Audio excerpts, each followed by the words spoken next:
It's not echoing. Okay, well that's at least good. We're live. I'm just gonna fucking roll with it. I was just trying to get rid of, because like the fans are all going because of the AC. I have to do a go on live tweet now because I did not do that earlier because I've been rushing around. How am I supposed to have headphones on in the bathroom? I don't know. I don't know. Don't ask me questions that I don't have the answer to.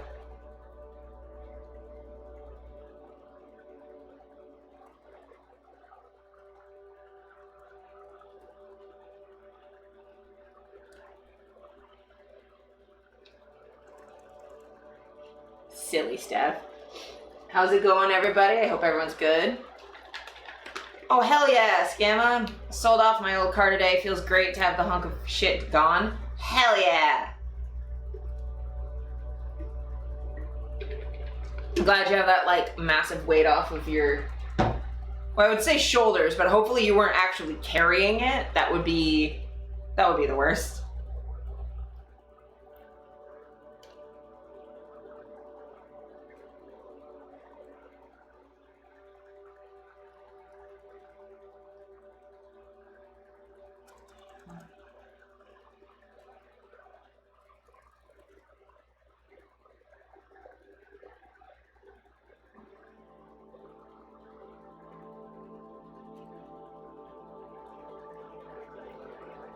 Andrew, what's up? How's it going? How you doing? Hope you've been good.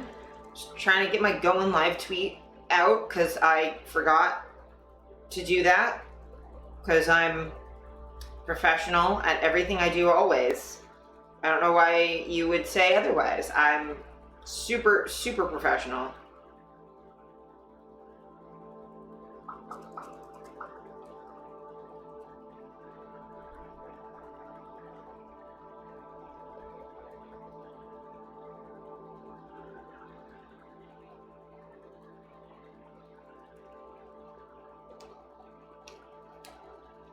There we go. It is too damn hot, is what it is.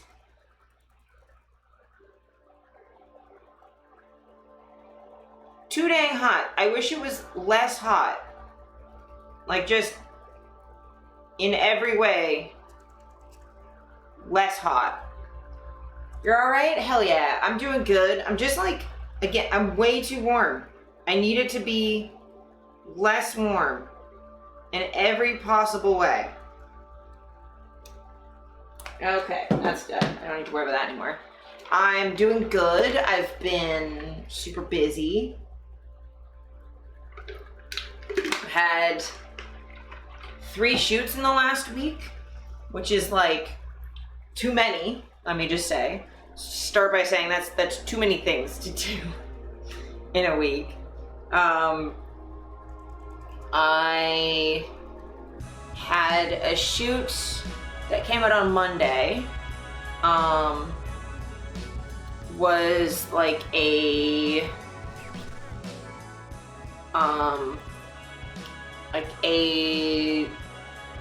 Horror and the Beast of Revelation sort of thing with Lucy. Shot that on Wednesday and then speed edited that so it came out on Monday. Then I had another shoot on Friday and a big work party, and I'll get into that in a bit. And then a shoot yesterday that I started editing today, but I've been really tired, so I like slept a lot today because I've been going way too hard. Super burnt out, but you know, you gotta do what you gotta do the things. But yeah, I've got that and like 2 other photo sets to edit this week. The one from the party, the one yesterday, and one more that I shot at YetiCon that I haven't even fucking looked at yet. That I have to have done for next month. We're getting there though, we're getting there. And then I have to start shooting for September.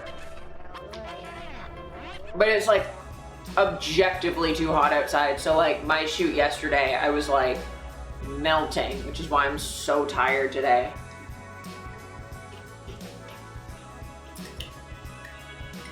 $32 degrees, too hot to have my toga wig on. It's too hot. But what I can do is I can show you what I've been doing.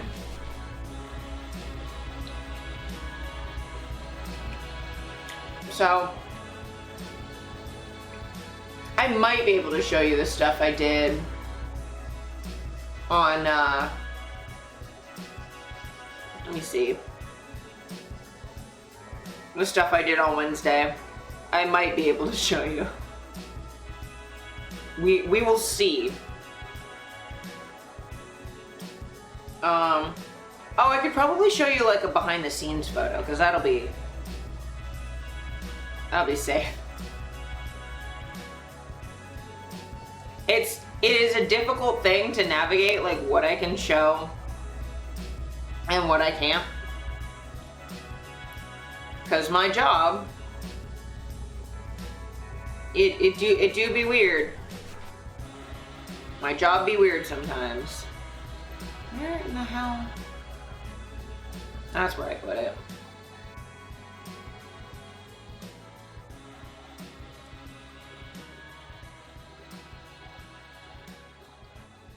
So, here we go.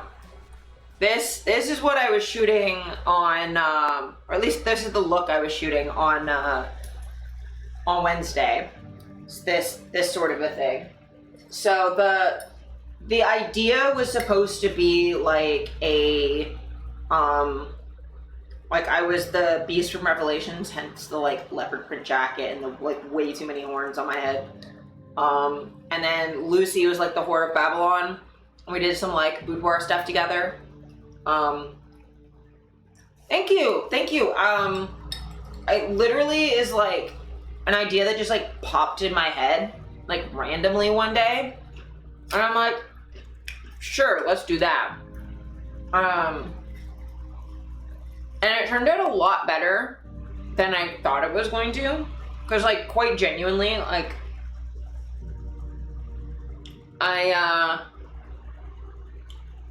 I didn't even like really think it through that much what it was gonna look like. I was just like, you know what? We've got horns, we've got a crown, we've got leopard print. Sure, let's just do that. So it was also very hot that day, and wearing that fur, like it's faux fur, but still, like wearing that jacket, I was melting.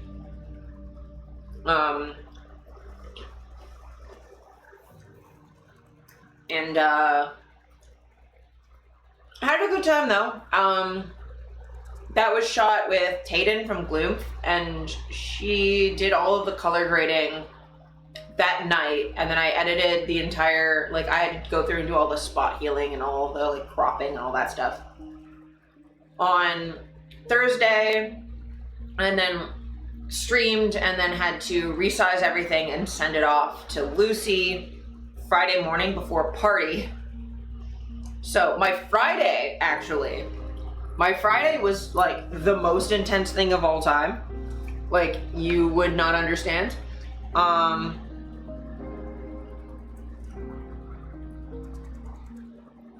have too many tabs. So on Wednesday, I was going to a work party and then I usually get there early, check in to the venue, get everything set up, do like a photo shoot as sort of like an exchange for being there like 5 hours early.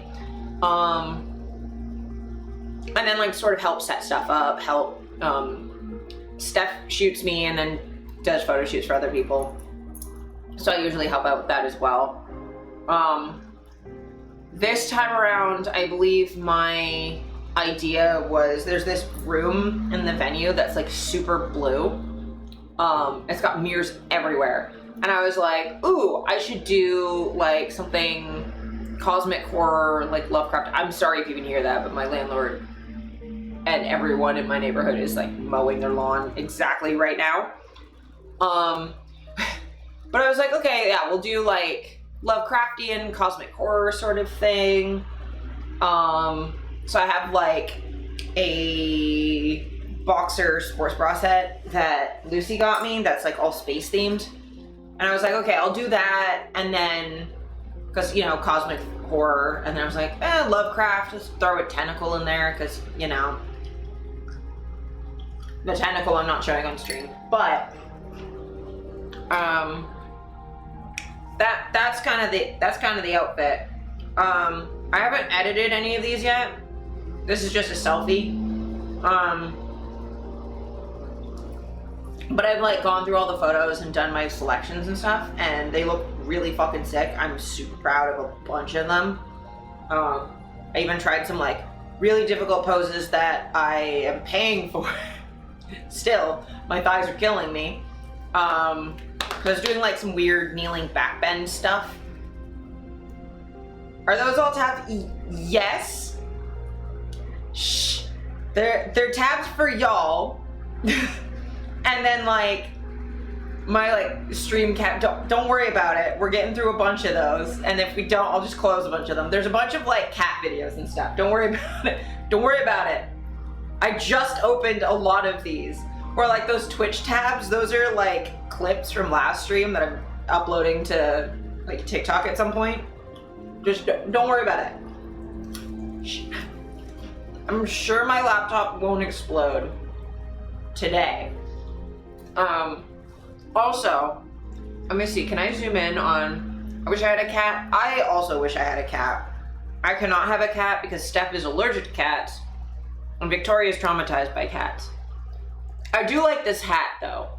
This is a good hat. Very space themed. It was not in the shoot, but I was very proud of, I love that hat. I have to do a photo shoot. There's just like, I don't know, I have another space themed set. Just do that with the cum hat. I love my cum hat. It's the funniest hat in the world. So funny. But yeah, so like that was what I wore more or less to the shoot and the party. It's really, really funny though, because so it's a play party. I can't get into all of the details obviously on stream. But they're work parties we do regularly. And for the last several, I've worn my vampire fangs like every fucking time, just because I've been cosplaying like Asterion or some random vampire or whatever. So I've had my fangs in most of the last parties, and people have been like really excited about it. And then this time I just didn't have them in, but I brought them just in case. And like 3 different people were like visibly disappointed that I didn't have them in, so I went to the break room to get my bag to put my fangs in, and then they were visibly excited. So like, I am considering getting permanent fangs at this point. I just have to find like a place in Toronto that'll do it. Because like, I think that would be a good business investment, because like I cosplay so many things with fangs anyway. It's good to know some people respect others' wishes. Before introducing pets, couldn't be my family. Newest edition, my mother got to add to the list of animals she cannot care for properly is a bird. Oh my god, I'm so sorry. Yeah, no need to apologize. Like, yeah, that's a lot. I wouldn't wanna just like add something to the house, especially because I'm disabled, Steph does a lot of the cleaning. Like, she's cleaning the bathroom right now. And like, I don't know. On top of that, we also just have so many craft things around. It wouldn't really be fair to have a cat. Cause like, I don't know, we couldn't make this apartment safe enough, and we have so many fragile things. It just wouldn't be fair. So I have a snake instead, which is easier. But yeah, I don't understand people who just like bring other living things into the house long term without like consulting the other people who already live there, because you're... What am I munching? Goldfish. Goldfish crackers. In my little vampire mug.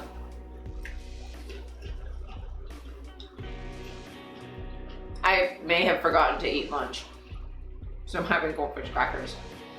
But yeah, I mean, having another creature in the house, you're like completely changing what people are going to be dealing with on a day-to-day basis, right? At least for something that's not like, I can imagine like if you get a fish, you don't necessarily have to ask your roommates like, hey, can I have a fish? It's fucking fish. Like, that's fine. We say that like goldfish crackers aren't usually lunch. They are usually lunch, they're just usually not at 6 p.m. You having pasta salad? Heck yeah. Pasta salad is, I don't really eat any salad, I just eat pasta. But yeah, the party was super fun. After party was also fun. I didn't leave the place until 4 in the morning. Had a rare day off on Saturday, so I slept all day. Steph and I went for breakfast at 3 in the afternoon. So that's how you know it's a good day. And we just like laid in the park eating hotcakes from McDonald's. And then I worked all Sunday. Like all Sunday. I don't think I was finally done and like home until like 10:30. And then yesterday, I had another shoot. And it was a toga shoot. Ah! Speaking of fangs, like, again, I cosplay so many characters with fangs, I should just get permanent ones, right? Yes, I'm wearing the same shirt from yesterday. I wore it for like 2 hours for a shoot. Please calm down. Y'all will be surprised when you learn that I sometimes wear shirts like 5 or 6 times before I wash them, because I don't have functional sweat glands. I'm not gross, don't at me. Also, it's not like y'all can smell me right now anyway. I smell fine, but you can't smell me anyway. But anyway, this shirt is thicker than it looks, and I had that sweater on, and I had a wig on. I was so goddamn hot. Also, you can't see this in this selfie, but like I had like leg warmers on too. So like my legs were warm, and I'm like, why have I done this to myself? I'm really happy with it. I went through these today, calling out which ones I wanted.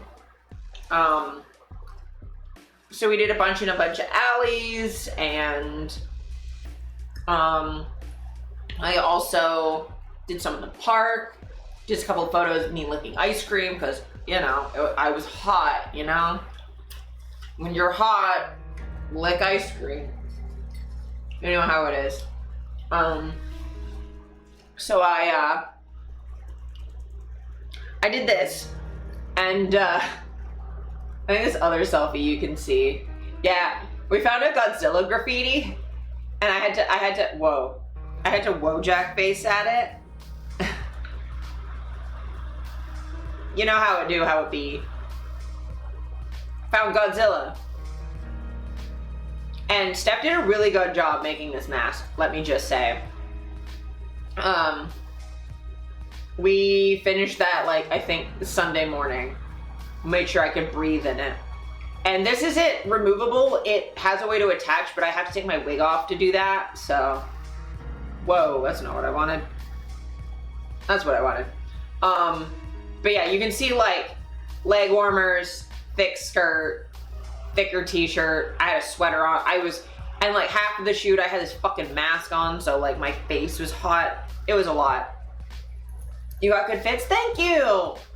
Thank you, I appreciate it. I do work very hard to at least when I'm doing shoots or working or whatever, I put in like a lot of effort. Less so on like my days off or like stream clothes. I'm just like, it's too hot to have interesting clothes. I'm mostly just like comfy. I'll probably, when it like cools off, I might have more interesting stream outfits. But for now, it's just, what can I wear where I won't completely melt? I briefly thought of wearing jeans today, and I was like, no, can't do that. And that's a behind the camera sort of preview. So that's kind of what it looks like. I think I used that one. Or maybe the one next to it, but yeah, it was me laying in the grass. And I didn't get bit by ants this time. This is like the first shoot in a while where I've like laid in grass and nothing bit me. So, you know, it's good when you can fucking model and not get eaten alive by like 8 billion bugs. But yeah, I had a really, really, really fun time yesterday as well.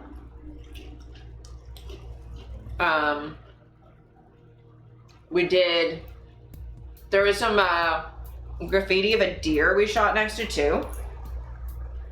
And I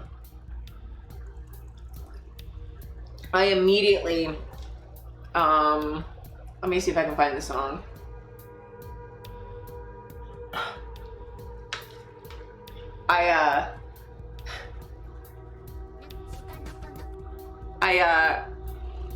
I did a brief TikTok with this song.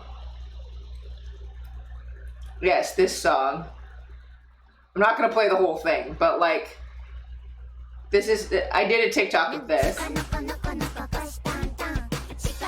Cause this has been all over my TikToks, and then like, so, same with Steph.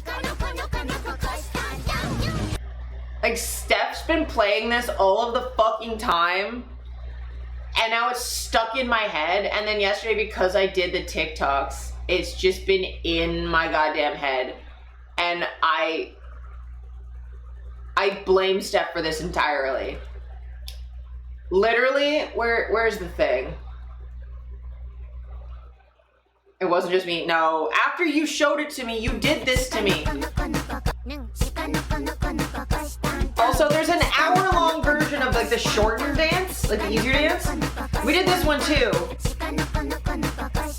But I just did this yesterday, and then it's been in my goddamn head.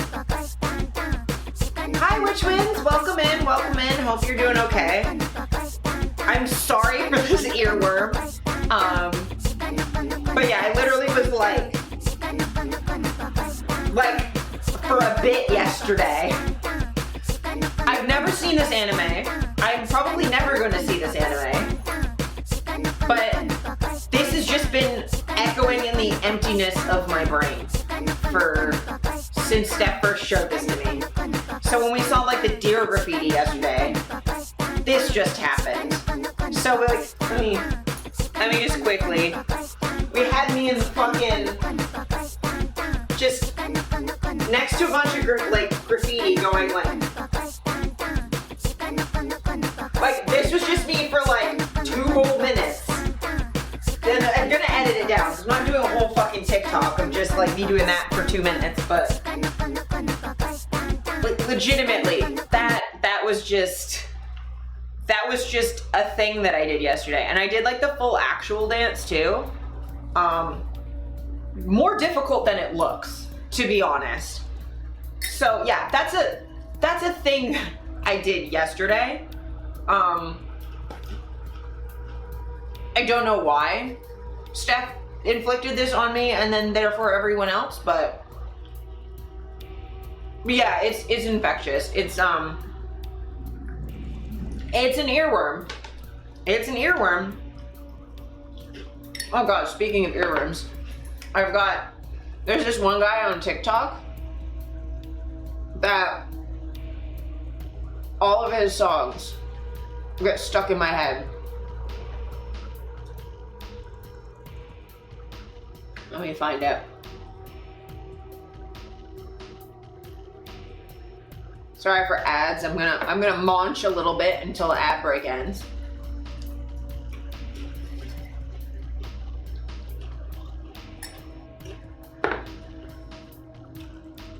But yeah, like If you all know the Dirt Man, I feel like you're all Dirt Man enjoyers.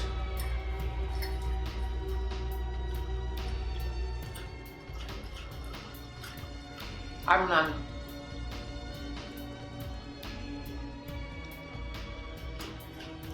I'm sorry for the Bezos break.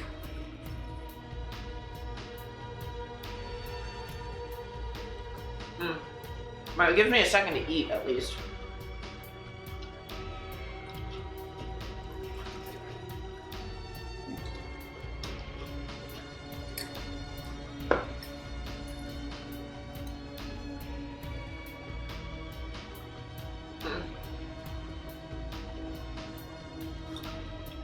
Ad break's almost done. Let's go. Oh yeah, ad break's done. Ad break's done. But yeah, I feel like you're all Dirt Man enjoyers. Welcome back, Witchwinds. And if you aren't a Dirt Man enjoyer, our TikToks are completely different. Because this guy's on my TikTok For You page all of the time. Dirt Man! Okay, cool. You know Dirt Man. We gotta keep dirt under a pillow for the Dirt Man. He makes so many fucking funny songs, and then this came across my goddamn For You page, and now I have a goddamn cowboy song stuck in my head, and I started contemplating buying a cowboy hat. I shouldn't own a cowboy hat. I grew up around people with cowboy hats. I am not the kind of person who would have a cowboy hat. However, a cat in a cowboy hat is pretty fucking adorable. I am a goddamn motherfucking cowboy. Daddy was a cow and my mama was a boy. Half person, half cow, that's me, a cowboy. Hoodle-idle, life's a nightmare. I love that cat. I love that cat so much. I love his little paws. Look at how calm. Look at how cute. Look at his little paws. My mama was also a boy.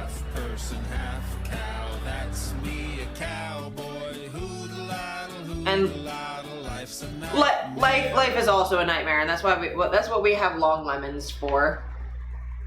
Fucking God. So this is my entire For You page is just this guy singing weird ass songs that don't make any goddamn sense. And then the other thing that's been just invading my For You page lately has been somebody is. Oh my God. No, don't autoplay TikTok, please. But I've just had a bunch of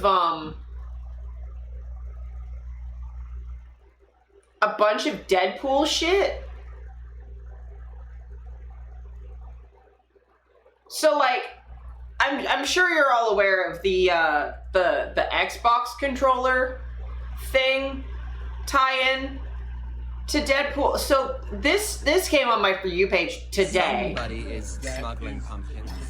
Somebody is a pumpkin smuggler. My kids have kind of seen everything, and they've never seen Daddy's ass quite like this. This is just hours of therapy. Like 100%. And it tastes just like the real thing. Oh, wow. Wow. Amazing. Ryan Reynolds is a Canadian national treasure, let me just say. Controller. I just love it. And obviously they're authentically modeled, I assume? Well, of course. Bulbous and with tremendous uplift. Massive ass, skinny legs. I've always felt it was nice to not have feet, and now I know that is also true. So, all right, there's the controller, right? Even though we're on the same team, if you could find a nice... And then I shit you not, like right after that, literally right after that, this came up on my For You page as well. Which, I don't know how I feel about how much Deadpool stuff is just suddenly on my For You page. Other than, it's funny as hell, and I love Ryan Reynolds, so I guess it's okay. But it's just been everywhere. If you could find a nice nice way in there somewhere just to tell me how What are you? I'm a f***ing idiot. Louder! I'm a f***ing idiot! Yes, I like how this is going. My brain tastes chocolate. The fact that the majority was shot in the UK, right? Any British classics that you've become familiar with? Oh, Dishes. I mean, I love myself a cottage pie, shepherd's pie. Love that. Love that. Do you know the difference between a cottage and a shepherd's? No, I was going with classic movies, but One of them has Think about didn't even occur to me that it would be something that goes in your mouth. the shepherd My look after? God, pull your heads out of your asses for 5 seconds. Do I need One to of get them two has ducktails lamb. on your ears? Do it, let's go. Oh God, I want it. Oh, I love it. Oh, I never went to college. What are you? Oh, He never went to college is wild. What is this witchcraft? Shepherd looks after sheep. Oh, Shepherd's my pie. God. A cottage pie is I made with love- beef. I like the shaving part, but I don't much else with the sheep. I don't know. So like, I'm gonna go see Deadpool, right? Because of course I am. But like, what? The marketing for this movie has been wild. There was another one that came up on my For You page today that I was like, I can't even show this on Twitch, I don't think. Because it was like, welcome back, Andrew. It was like, I don't know. It was like fucking just a close-up on Hugh Jackman's ass for like an uncomfortably long amount of time. Hi, Kat. Welcome in. Welcome in. How's it going? How you doing? But like, I'm gonna see the movie. Look, I am no prude by any stretch of the imagination. I think we've all gathered that, right? You're doing away. That sounds promising, Kat. But yeah, being confronted with Hugh Jackman's butt first thing in the morning is certainly a thing that's happened to me more than once now. Which is, again, fun, question mark? Like, I'm not against it, it's just like, you're in a merge, are you okay? God, I hope you're okay. All is well. You don't have to share if you don't want to, but like, wow, I hope it's good. Ah!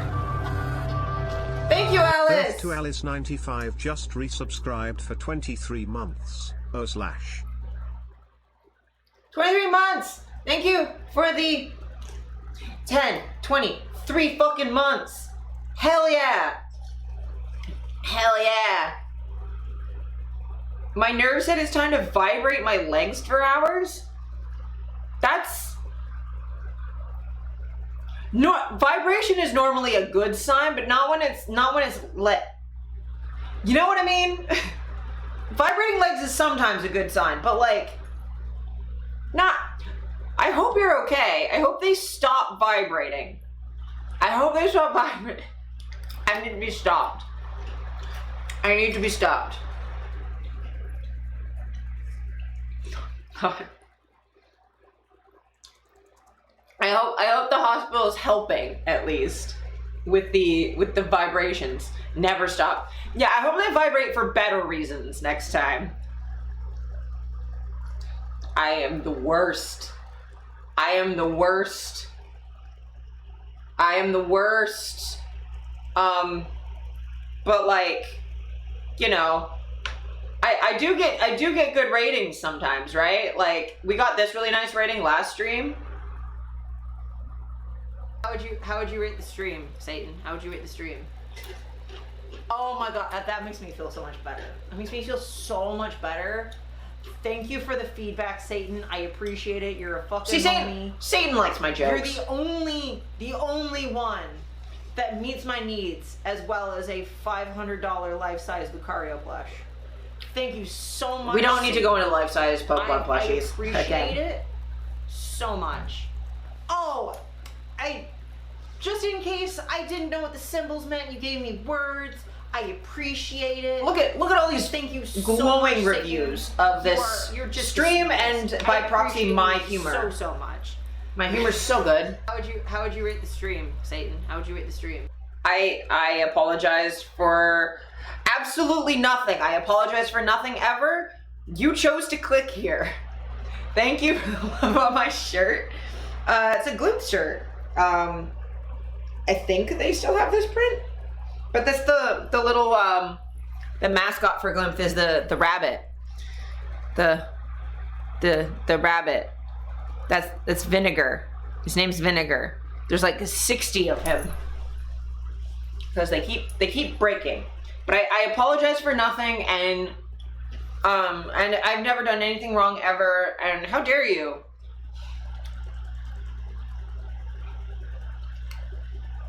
My friend, yes, I have hung out with Vinegar so many times.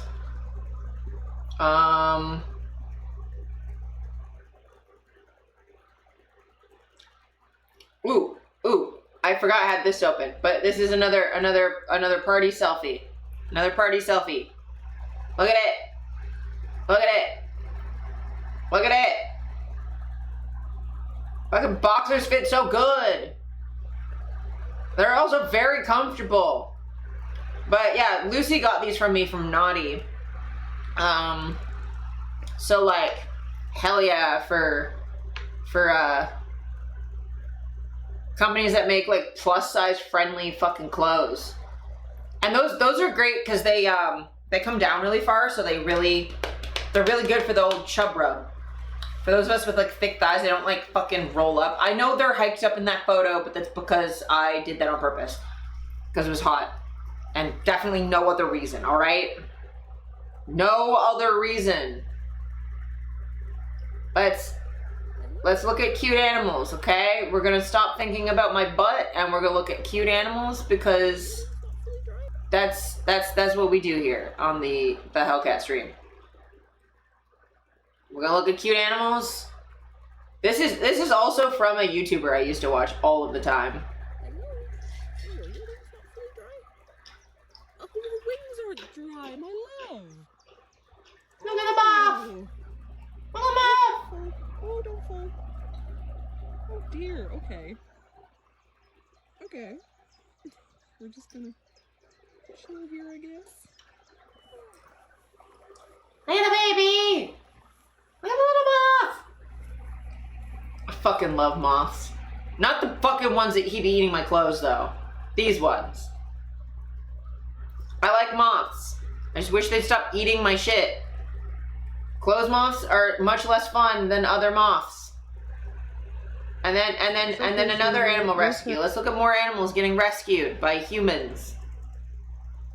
More animals getting rescued by humans. It's okay, sweetie. You're safe. I made you this ladder, so you can try that at your leisure. I bet you. Look at the baby. A little better than the baby possum. What do you think? Let's try. Let's try. It's okay. Let's try. This is so encouraging. It's just like a tree. Yeah, I know it smells a little bit like me, and that's probably not great. I know. It's safe. Yeah, it's safe. I wish I had someone encouraging me like this. Oh, good job. Oh, great job, sweetie. Yeah. Uh-huh. You can do it. You're safe. It's safe. Yeah, go slow. Yeah, great job, sweetie. Great job. Yeah. That's so cute. Oh, yes. Oh, good job. There you go. Bye. Have a great day. I hope you're not too hungry and tired and scared. I love you. Whoever this human being is, too, I need very badly. That was so gentle. It was so sweet. More good animals? Fuck yeah. Fuck yeah. Okay. Oh, wait. Stop autoplaying, please.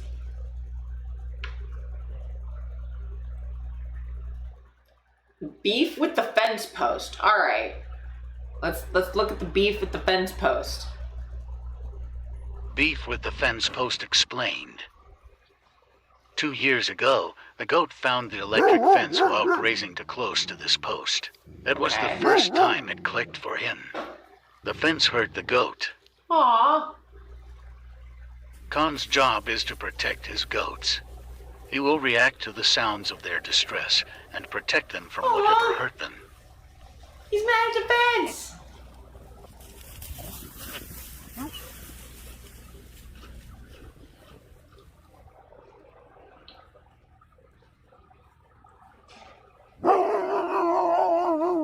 He's angry at the fence. He's a helicopter mom and will move them away if he thinks they're too close.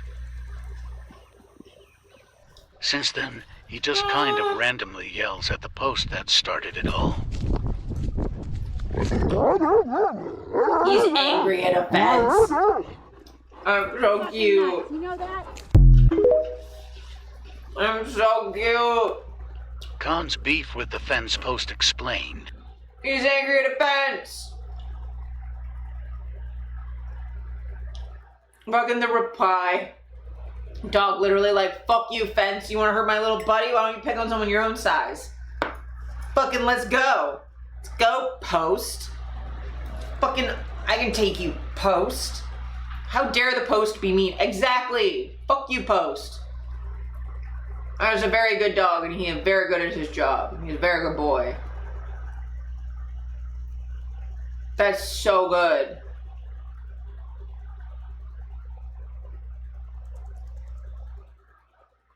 That's so very cute.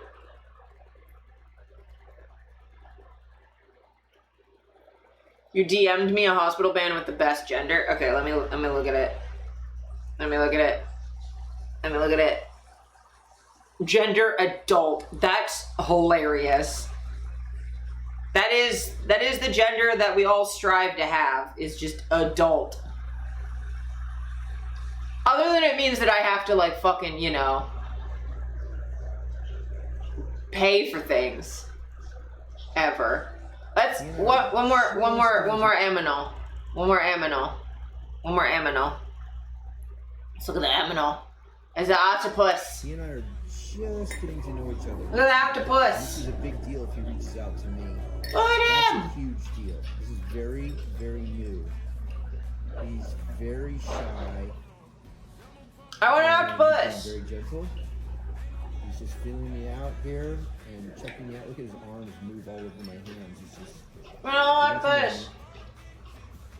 You just got to be really patient when you're getting to know an octopus and trying to learn their trust. What, baby? This guy, Rocky, he had a really messed up arm. It's almost 100% healed. He's a good eater. He got a clam today, which we filmed. Hopefully it gets a lot of good views because it was really cool watching me go crazy with it.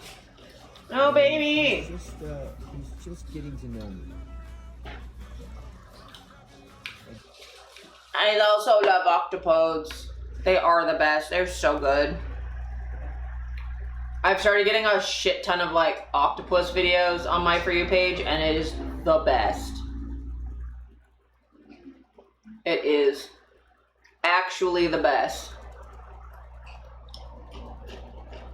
Okay, let's cover some current event stuff.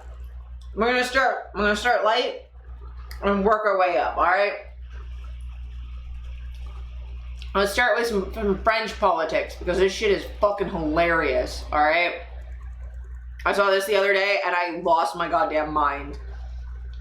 Newly elected members of French Parliament refusing to shake hands with the far right is extremely satisfying. A particular shout out to the rock, paper, scissors gag.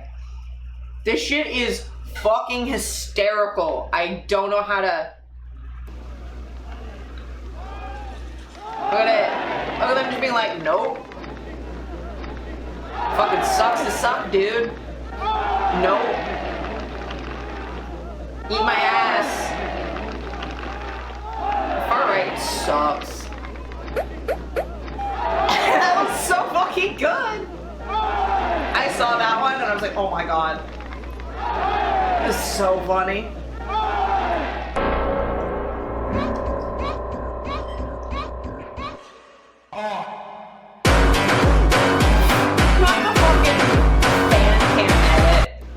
It's so funny. It's so funny. Fucking. Now that's how you react to a fascist, is you're just like, nope. Absolutely the fuck not. What did he say? I I don't know, but it was just like that was after the French elections where like the fascist far right party got defeated, and I hope it was Syria, yeah, or just like fucking just cold like it looked like most of them just like didn't say anything.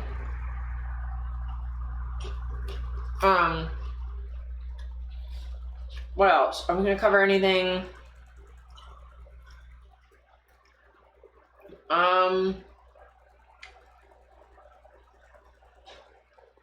I guess we should get into the fucking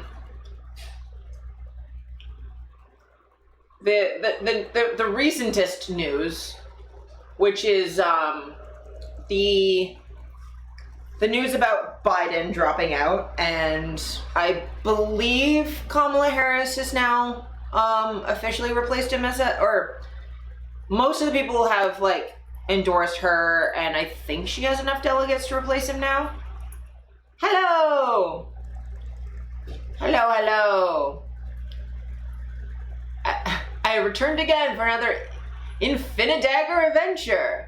Hello, Lucy. I hope you're doing good. I hope you're doing better than you were doing before. I'm just gonna... Hello! Did that not go through? I did not hear that go through.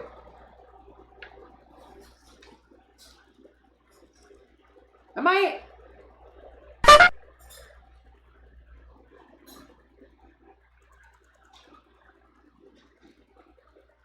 Oh, are my alerts going through? Are you guys hearing them? Because I'm not hearing them. Okay. It did go through? Okay, sweet. Hello! Okay.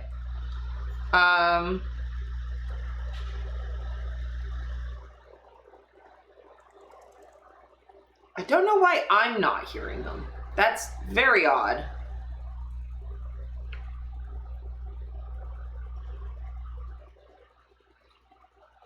You heard the honk from the kitchen?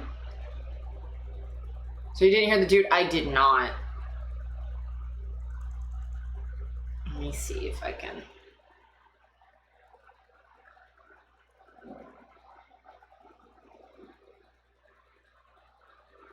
Let me see if I can fix. I don't know how you heard it from the kitchen, my dude. Why do I get a cooldown? Okay.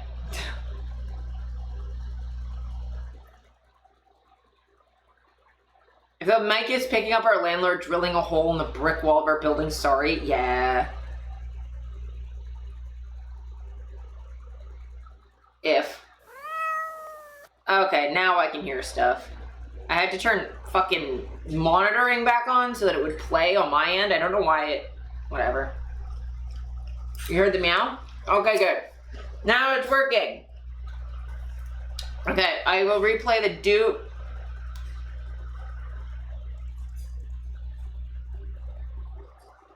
Ah! I don't know how I fucking jump scared myself, but here we are.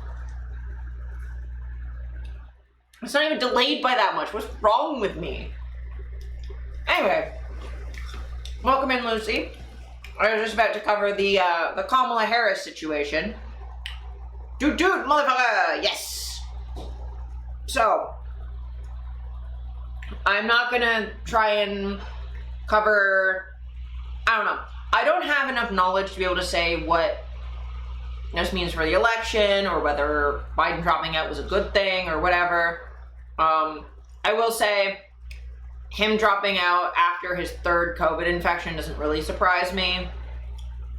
The odds of him having long COVID are not negligible.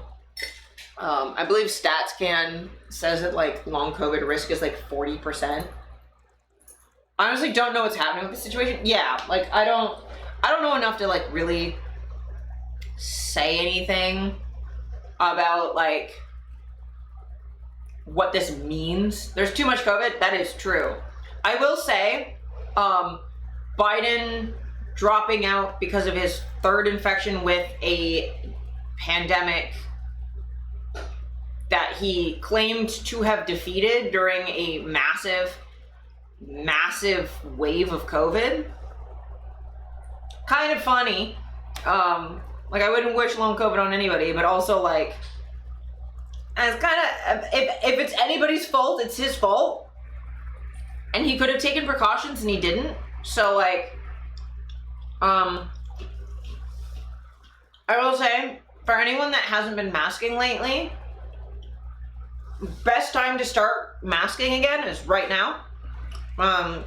Because I definitely know a lot of people who have gotten really sick lately.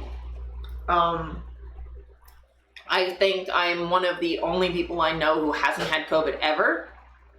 And I think a lot of that's just due to luck, honestly. But I also do mask a lot. And it really does work. And, like, distancing works. I only don't mask when I'm outside for the most part. And I'm going to try and get a little bit better at it. But anyway, point being, Biden dropped out. Kamala is likely going to be the next nominee, which also makes sense. You and I are the only people I know that haven't gotten COVID? Yeah. Yeah. I'm glad you haven't. But, so I think part of the reason why Kamala is likely to be the nominee on a practical level is because the ticket of Biden-Harris is the ticket that has all of the campaign money, and that cannot be given to another candidate, but it can be given to Harris because she was already on the ticket. So she's the only person who can get access to that money. So it makes sense that she is now the presumptive nominee, and I believe it'll just be her. I am of mixed feelings about it. I will say,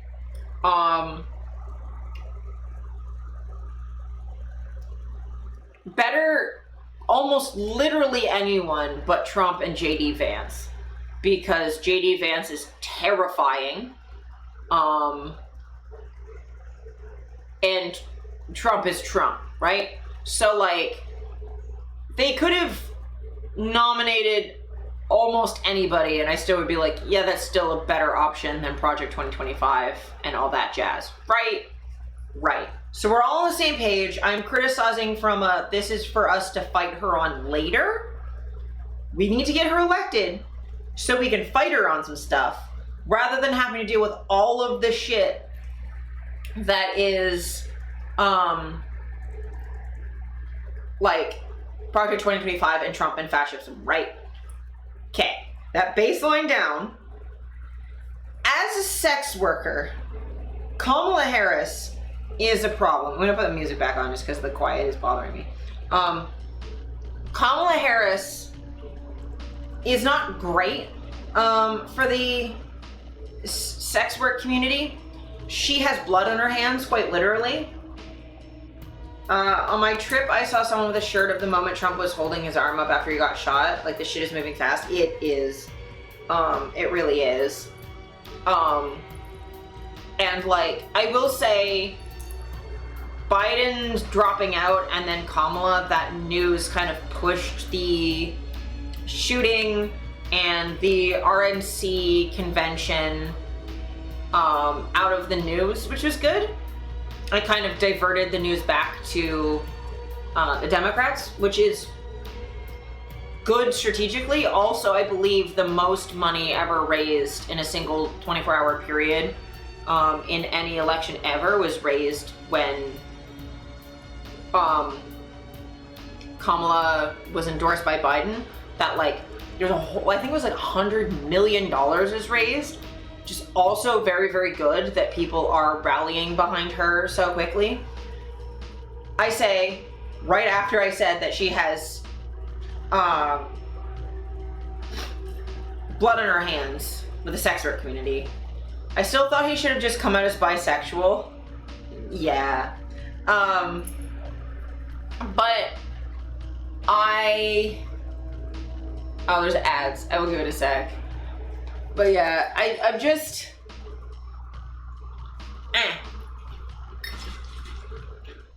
because I don't want to be, like, interrupted by ads.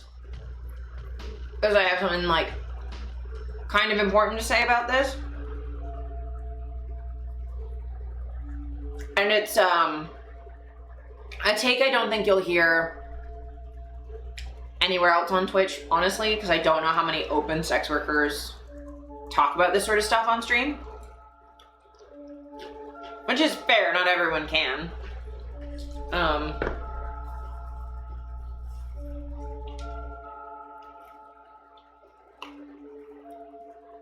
You know, when it's like a work thing, you can't always be completely candid about your feelings about everything.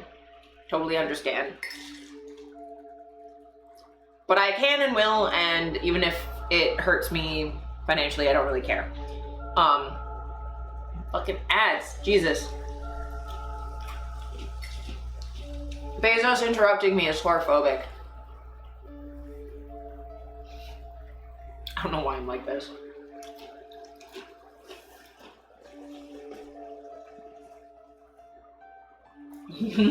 Agreed, yeah.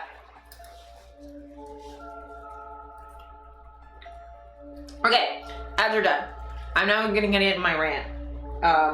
And I will get back to chat stuff after I'm done getting, because I just want to get this out before I fucking lose it. So Kamala Harris, a lot of her career as a district attorney and attorney general was built off of harming sex workers. Now, she's done a lot of good work. She fought for gay marriage. I think she even officiated some gay weddings. She supported a lot of trans stuff as well, though she did, as Attorney General, fight trans women getting transition care, specifically like a gender affirming surgery while incarcerated. But she did say that that was because she, as Attorney General, has a duty to represent clients that she doesn't necessarily agree with. So, like, all right. But her stuff with sex work, she has time and time again stood behind, and has caused massive harm to an entire community. So one of the first things she did, beyond just, you know, cops are not great they cause harm to sex workers all the time, she pushed Sesta Fosta, which is a bit of legislation that holds companies liable for the speech of their users online if it has anything to do with sex trafficking. Now, in theory, what it's supposed to do is encourage like platforms to be better about sex trafficking. The problem is you can't really tell between sex trafficking and regular sex work, or even just casual, non-professional sexual talk online, because one can always disguise itself as the other.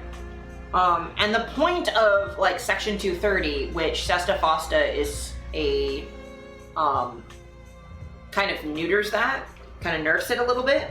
The point of that was supposed to protect websites so that they would at least attempt like good faith moderation. So as long as there was good faith moderation, they wouldn't be held liable.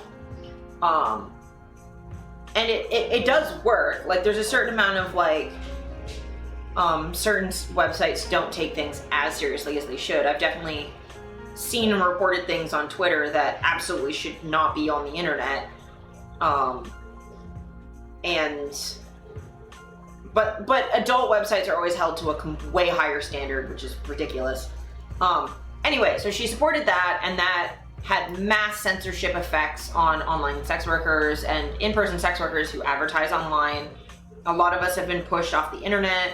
I have faced a lot of problems in the wake of Sesta Fosta with visibility and communicating online, which means that I have a hard time screening clients or properly communicating with them so that I can be safe Because if I can't communicate openly about what I do and what my limits are, and we have to negotiate these in person after they've made assumptions and they've paid me money, and now they feel hurt because I don't actually do the thing they think I did, that's dangerous and that's a problem. Yeah, so like, it's always safer to have these conversations, frankly and openly ahead of time before we're alone in a room with somebody. And also, when you have us, yeah, that's danger. And when you have us not have visibility openly, we get pushed into spaces where we shouldn't be, as far as we have to now advertise covertly, which isn't safe for other people because people can't opt out of seeing our content if they want to. And I feel like people should have a right to opt out of seeing things online they don't want to see through like personal filters. I do that with my PTSD triggers. I list them all as muted terms so I don't have to see stuff that I don't want to see. I think it's totally fair if people don't want to see naked booty on the timeline that they can filter out sensitive content. I totally understand that. I really like that Blue Sky has like a stage where it's like suggestive, which is like lingerie, nude, like art nude, and porn. They have like different tiers. I really appreciate that. That means that people have a more nuanced control over what they do and don't want to see online. So we end up in spaces where we shouldn't be with the general public. So instead of advertising on like Backpage or like stuff like that, we end up having to advertise on Twitter or fucking Instagram and like places where we can't actually control who does and doesn't see our content with nearly as much control. Yeah, I wish Blue Sky would pick up a little bit more. But also we end up with less clients because we have less visibility, which means we have to start taking risks that we wouldn't otherwise to make up that lost income, which is, again, very dangerous. That leads us into potentially working on the street or working with exploitative managers or saying yes to a client that we otherwise would have blacklisted because we need to make rent, right? Like, I think every sex worker has had times where we've hesitated banning a client or whatever because sure, what they're doing to us isn't okay, but like, is it worse than starving? Is it worse than being homeless? Like, we should never be put in the position to make that sort of a judgment call of like, is this behavior bad enough for me to risk starving or homelessness? Or is it something I can begrudgingly tolerate? We don't want to be in a situation where we're having to make those kinds of decisions. Yeah, and like Lucy, I fucking also, I know. I've been there too. And like, so Sesta Fosta has sort of, that's a more nuanced thing, but it affects free speech. A lot of free speech, like the Free Speech Coalition and free speech experts were against Sesta Fosta. Sex workers spoke up about this, but no one ever listens to us, so the bill was passed anyway, and it did exactly the thing we warned that it would, and harmed our community. And Harris was one of a loud supporter of that bill. And on top of that, before even Sesta Fosta, she was responsible for prosecuting the founders and owners of Backpage. Now, Backpage was accused of facilitating trafficking, specifically child trafficking. Yeah, boo. And let me just start by saying, there has been no credible evidence that Backpage ever did anything of the kind. The trials against the owners have been thrown out multiple times for the government prosecutors lying and bringing up irrelevant shit. They, in fact, had gotten commendations from the FBI repeatedly for helping sex trafficking and child sex trafficking investigations by forwarding information to the police, by donating money to like on the ground trafficking support groups that help people get out of those situations. And on top of that, it was a centralized location where investigators knew to go to find these sorts of situations and like find people. Backpage was always good at responding to that sort of stuff, and also was a massive, massive platform for consensual adult sex workers to find clients. And that site being taken down has led to harm of easily thousands of people. And that's me being cautious in my estimations, because like, depends on how you measure harm, because it affected me, affected every sex worker I know. There are people who, like, I remember the day Backpage went down. So it first went down because of a county clerk or something.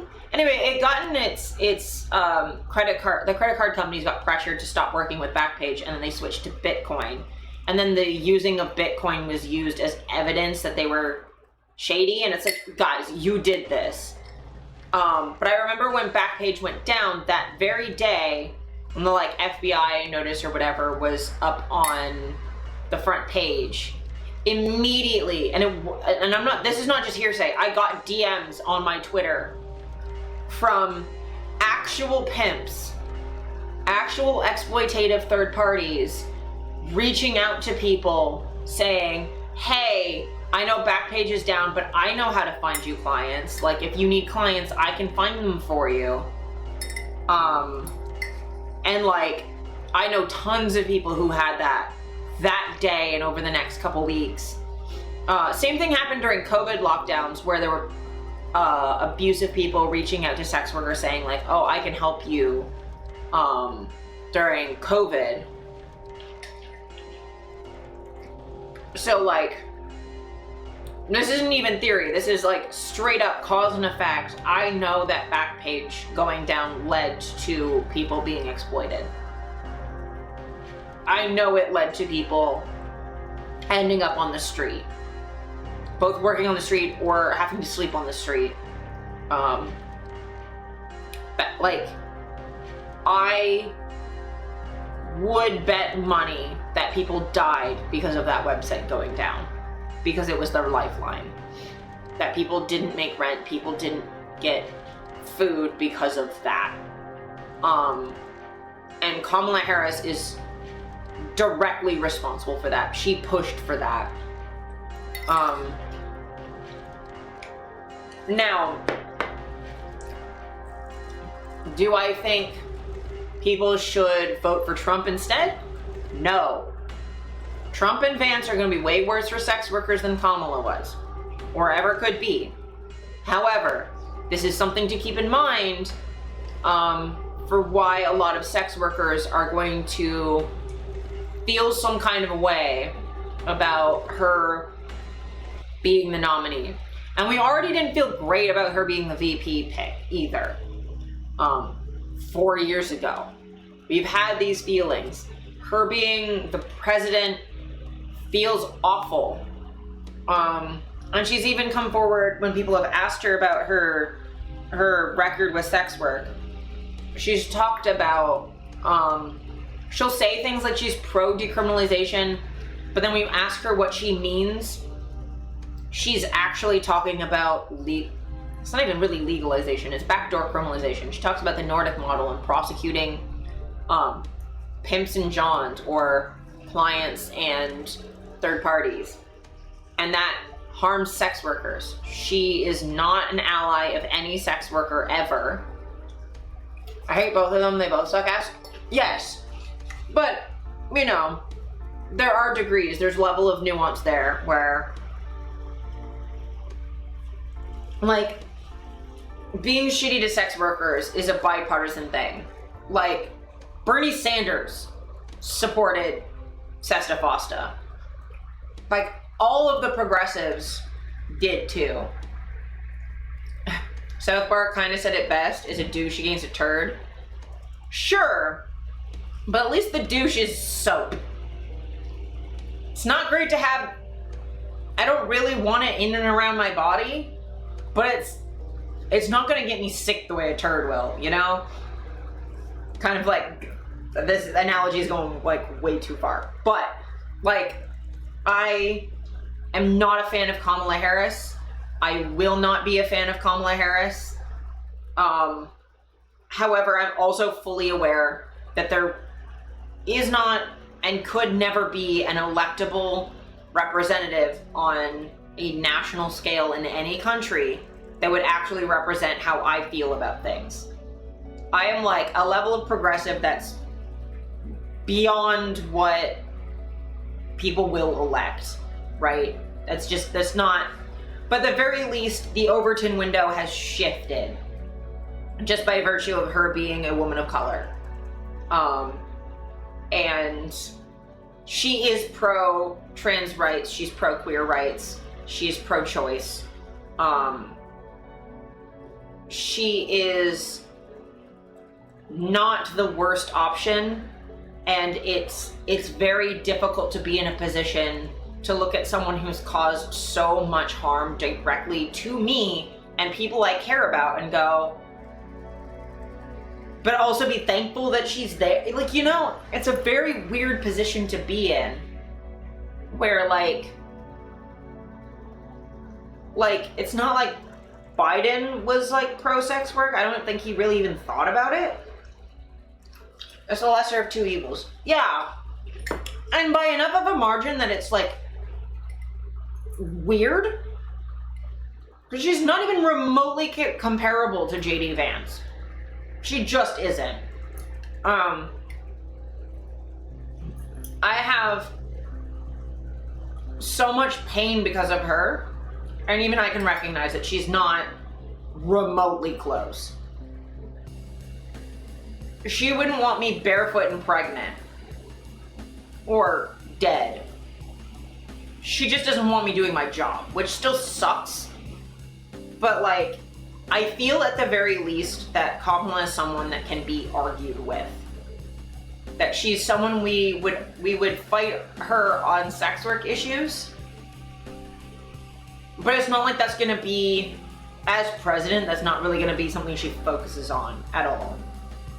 The way that it was something she focused on as a cop or as a prosecutor. Right? And we'll be able to keep convincing local candidates on stuff and vote down ballot, and there's still things we can do on sex work that who's president doesn't really matter as long as it's, you know, not the Project 2025 chuds, you know? Like, as long as there's a Democrat, someone, I guess, center-right rather than far-right, because the Democrats aren't really left-wing, maybe center-left if you're being very generous. But like, the president doesn't really affect things as much as like having enough grassroots support from like general representatives, and then also like the general population who will then pressure the representatives, right? Like, the more that we convince non-sex working regular ass people what we want and what we need, the representatives will necessarily have to shift, right? So that's kind of my spiel.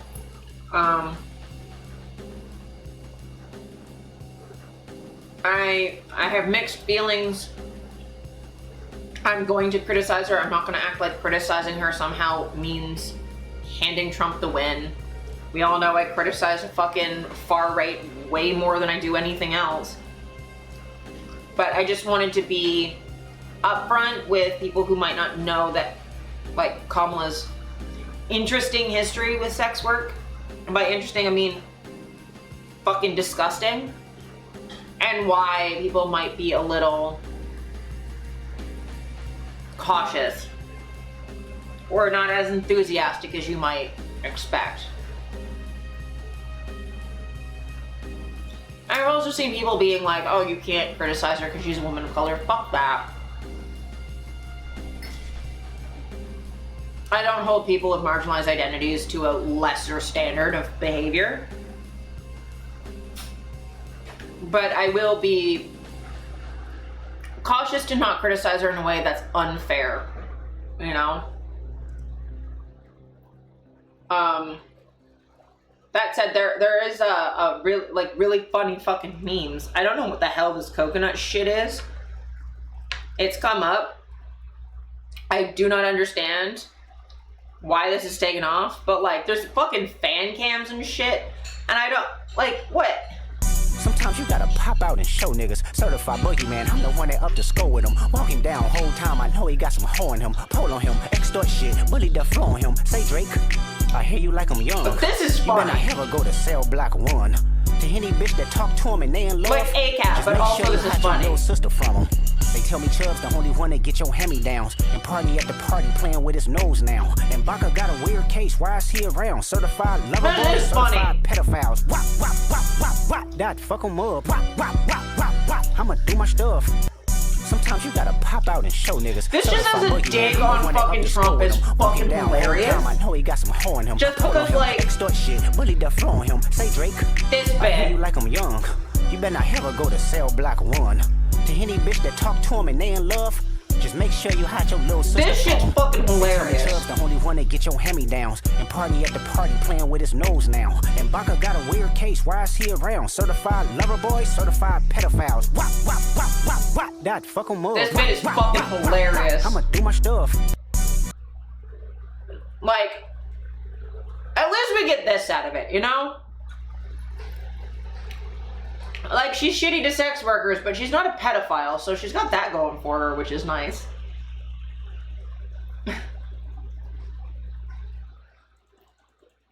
Oh, this one's funny. This one's funny. This is Trump related. But this came across my For You page and I fucking died laughing. Disney wasn't behind the attack on Trump. Really? Then why was the Secret Service yelling Donald Duck? Why were they yelling Donald Duck?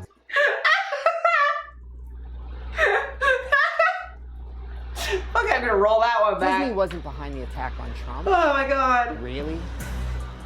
Then why was the Secret Service yelling Donald Duck? Why were they yelling Donald Duck? Think about it. Think about it. It was Disney the whole time. Don't fucking fuck with the mouse, Donald. My god, shit's fucking hilarious. It's so funny. I like died laughing. Here's another one. This one has 3 likes. Don't ask how this fucking came across my fucking page, but JD Vance's full name is Jefferson Davis Game Boy Advance. And I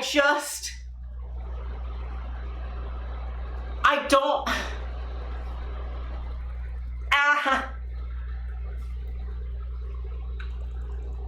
Jefferson Davis Game Boy Advance is the funniest fucking thing I've ever heard, and that tweet is like criminally underrated. I'm gonna just repost this now. I'm just gonna retweet it because that shit's fucking hilarious.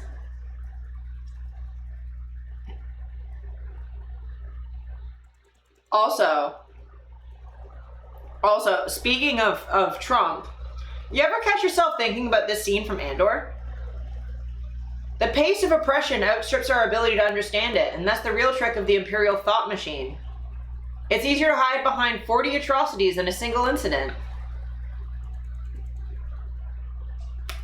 So like, you know, not Trump, please.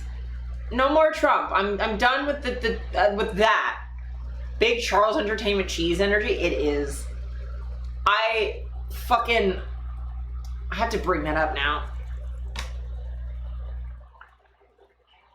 This is like my favorite thing of all time.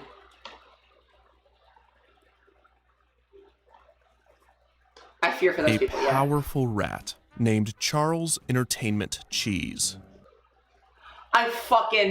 Charles Entertainment cheese is like the stupidest shit. It's so funny. Every time. Every single fucking time.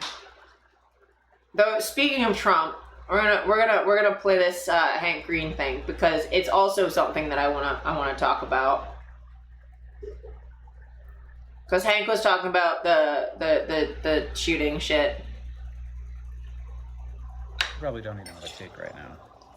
I know I've seen plenty of them, but it's been wild to watch as we all try and fit this into a narrative that makes sense to us or is more comforting to us. The first thing, I'll be honest about myself first, the first thing I thought when I saw the blood on Donald Trump's face was maybe he just fell and hit his head. Because that would be more comforting, right? It would be more comforting than the reality of a attempted assassination yesterday in America. But this isn't a me thing. It isn't a you thing. It's an everyone thing. We are all doing this. We're all trying to fit stories into our preconceived narratives. So we've got ideas for what's happening. And when things like this happen, we try and fit it in. And when reality doesn't match with that, our brains will fight super hard to push against reality, to create a different reality. And that is where these conspiracy theory things come from. This is staged somehow. Thank you. Which is, I mean, on the face of it, ludicrous. But also you may not, since I know the kind of people who follow me, you may not have seen folks who are like, the Secret Service let this happen. They were under instructions to allow this to happen. They must have been. How else could they screw up so bad? Those are two conspiracy theories that are like identical, except that they make two different groups of people. They satisfy two different narratives of the world. One in which Trump is corrupt, and one in which everyone who is not Trump is corrupt. I just think it's really important to remember that when reality doesn't fit the stories that we're telling ourselves, our brains will fight to try and fit reality into those stories. And that is the basis, especially if it's like a compelling and interesting and exciting story. That's the basis of the creation of conspiracy theories. And I'm watching it happening in real time all over my feed. And it is something to be aware of. So that I wanted to sort of highlight just because I think it's really important to understand where conspiracy theories come from. Because it doesn't fit, so you're trying to make it make sense to your idea of the world. I think that's definitely true.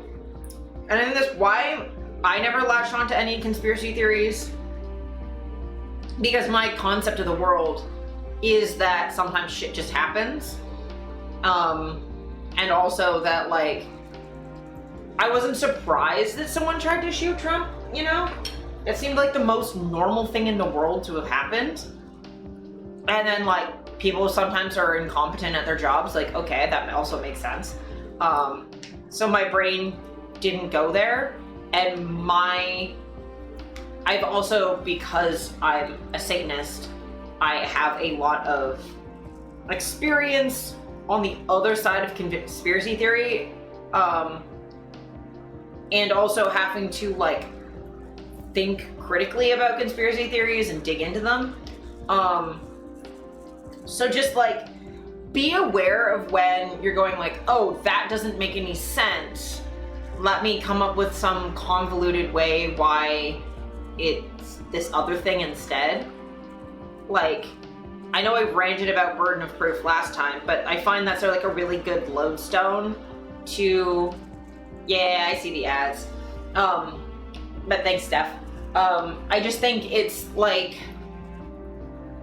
you need something to ground yourself, to check yourself off of, so that you can tell when you're doing that sort of thing. And I did see people starting to fall into conspiracy theory and then catch themselves because they had a lodestone or some sort of grounding thing to check themselves against, and they realized like, oh shit, I'm doing that thing. So like, just like Hank going like, oh, I just thought he hit his head, and then realizing, no, I'm just trying to like, my brain's rejecting reality and substituting my own, you know? And you need to be like, you need to have some way of checking whether or not you're doing that. And that's like something I had to really be aware of at the start of like the COVID pandemic, because I have an understanding of epidemics and epidemiology that was conflicting with what the CDC was recommending. Which it's complicated to be like, well, the experts, the authorities are saying to do a certain thing, and I disagree. Am I disagreeing from a place of fact, or because I'm just like refusing to accept fact? Like, where am I on this side of things? And for me, it was like I was following not just random ass experts, but many epidemiologists, and looking at studies and talking to my dad and like people I know who have like lived through SARS, like COVID-1 back in, what was it, 2003 or whatever, and like erring on the side of caution personally, and then like, you know, like it was really hard to check whether or not I was just being like overly paranoid, or like trying to figure out facts when like you don't trust the authority that's supposed to be giving you those facts is really complicated. And like, it's not like I trust the American news, right?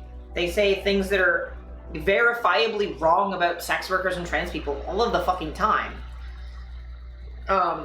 So like finding a way to like check yourself can be complicated, but I think if you're like hearing something, you're going, that doesn't make any fucking sense, and then trying to like make a new narrative in your head that's different, maybe like sit for a second with discomfort. And like sitting with discomfort and tension and the I don't know, and not having to immediately have an answer, I think is like a useful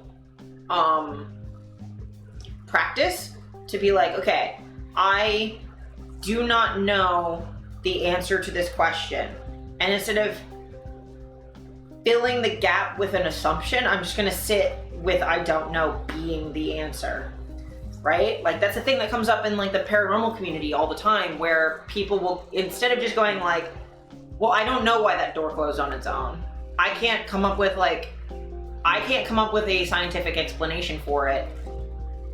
Instead of just going, okay, well then something weird happened, they go, it must be ghosts then, or it must be aliens, or some shit like that. And it's like, all right, but maybe that noise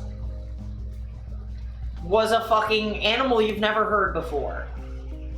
Like, maybe that door is just hung weird.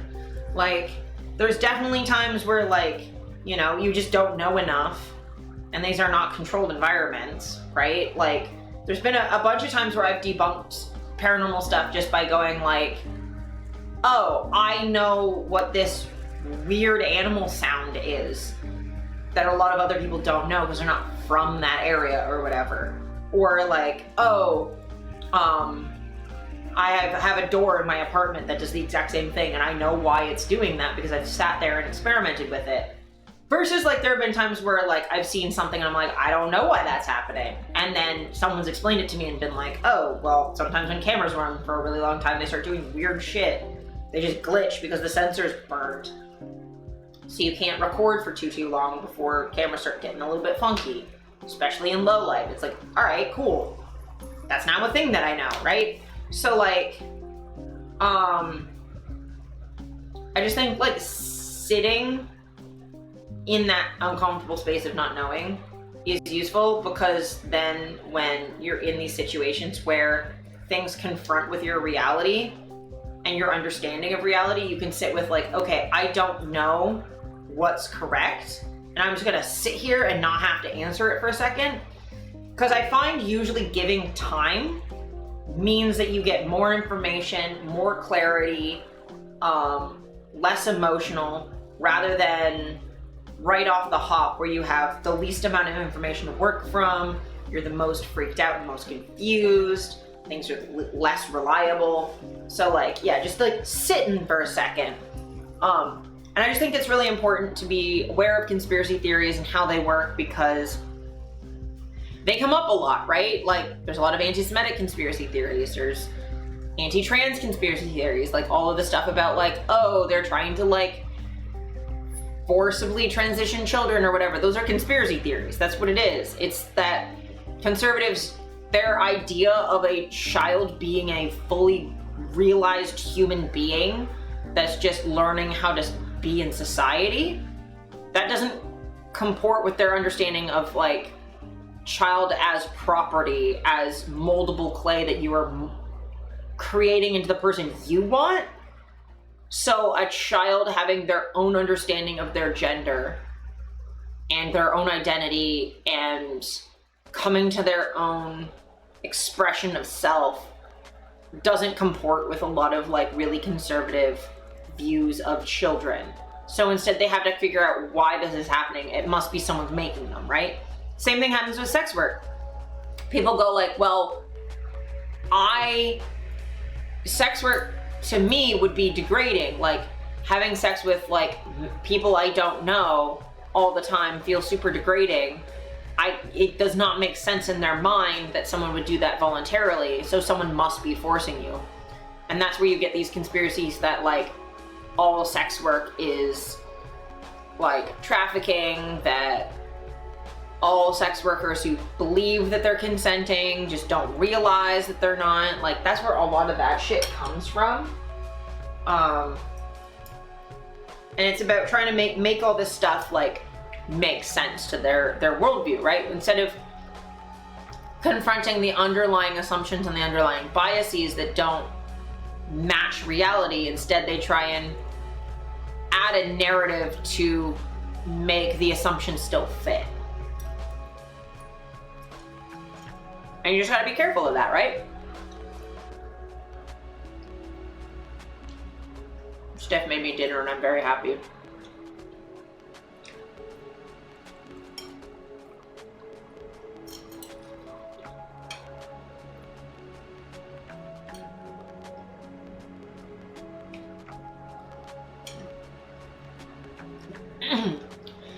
This is the only job I've been able to do for a long period of time without having breakdowns every day. Yeah. I mean, honestly, same. When I used to work public-facing retail, I used to have panic attacks all the time because my PTSD would be triggered constantly. I just couldn't handle being yelled at all the time. I couldn't handle people hitting their kids in front of me all the time. And with other jobs, I was being paid so little, so I had to work so hard that it was like slowly killing me to have to work that many hours with that little downtime. It was just destroying my body. Whereas this job, I can take the downtime I need. I could sleep in today and it was fine. And I can put my health first, and I can actually like move at my own pace. And I think people just don't understand that sex means different things to different people, right? Like for some people, sex is this sacred expression of love that you share with only the person that means the world to you. And to do that with another person it doesn't fit that meaning and would be violating or cheapen the meaning of it or whatever. Like, and I get that. Those people shouldn't be sex workers. But that's not what sex means to me, right? Like, I'm demisexual. To me, sex is a thing I do as an expression of care for another person, but it doesn't mean anything to me personally. It means as much to me as doing the dishes for them, or giving them a hug, or like, I don't know. Like, I've done tons of stuff that's like to make my partner feel appreciated, or that's like to make someone happy, like making jokes and stuff. Like, it for me, it doesn't mean that it's not like this sacred connection thing. It's just like, oh hey, like, I'm gonna just toss you a compliment because like it'll make you happy. Yeah, I'll give you an orgasm because it makes you happy. Like, it's at the same level of seriousness for me, because I don't have a lot of like intense personal sexual needs outside of kink, which to me is non-sexual anyway. Sex is fine or whatever, it's fun, but it doesn't mean shit. Yeah. For a lot of people, like, sex is just like a thing. It's not special.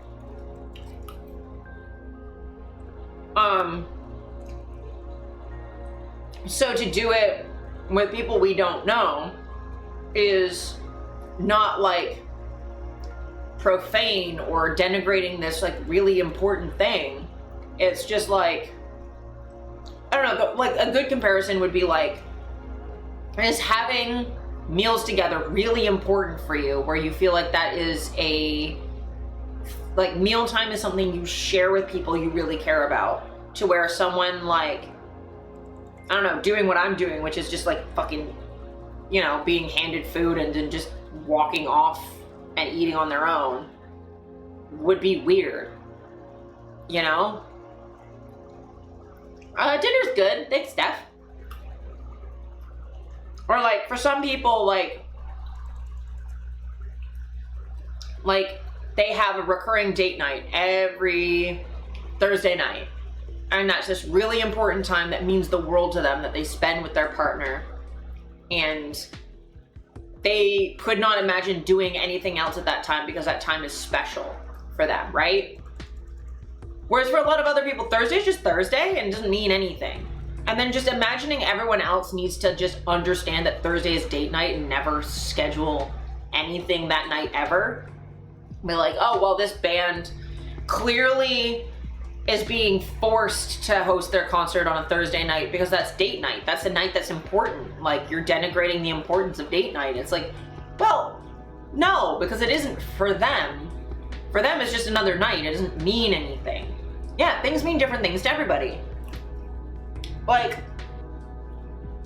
shibari, for example. For some people, it's just like, rope bondage is a thing you do to spice up sex.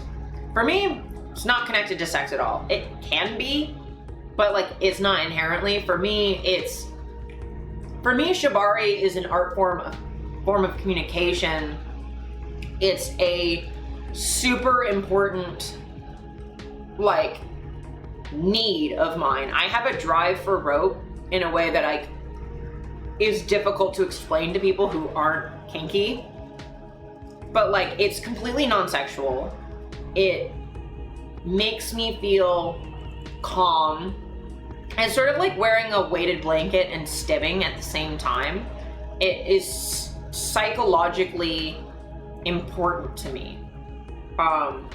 And doing it alone is meditative. Doing it with other people is this really like kinesthetic form of communication. It's like almost like a dance that involves like trust and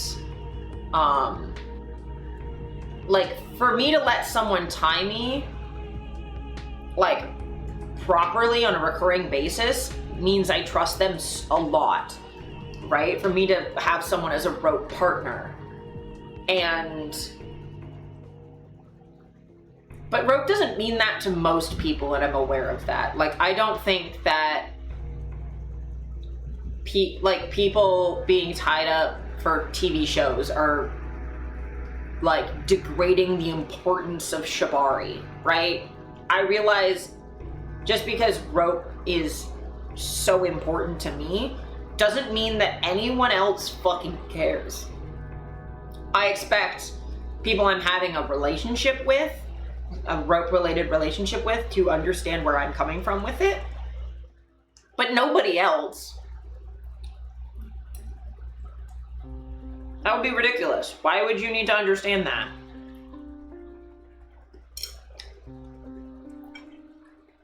But like, I'm not out here making conspiracies as to why other people don't have this sacred connection to rope that I have. Or why other people aren't Satanists, for example. The way that Christians seem to, not all, but some Christians seem to have conspiracies as to why someone would be a Satanist. Or just not Christian. That we have to be tricked by the devil and we don't understand we're actually worshiping the devil even if we don't believe in him or whatever the shit. I don't think anyone's tricked into being a Christian. Well, outside of socialization and cultural, you know, the basic shit of it's cultural, but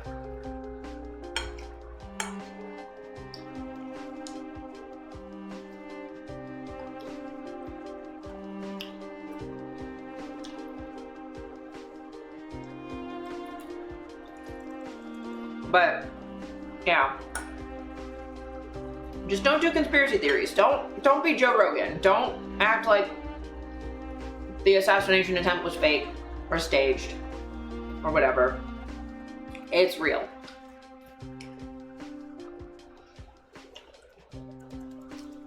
And people who do sex work consensually are real. Satanists were real. People who transition and know who they are and what they want out of their bodies were real.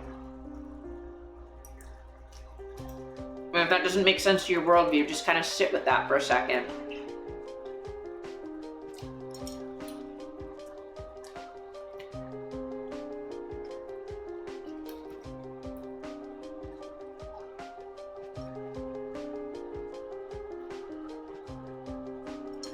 It's like, hey, maybe you'll learn something, right?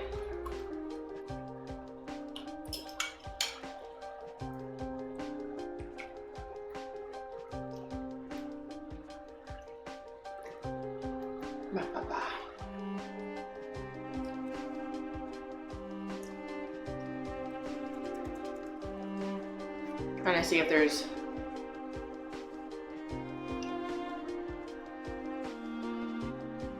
more stuff.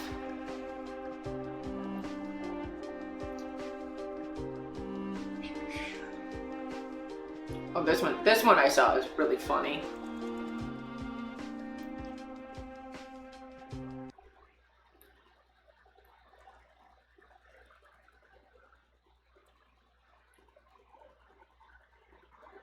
I always think that the leather pride flag is a Blue Lives Matter flag. I mean, they're both hitting their partner somehow.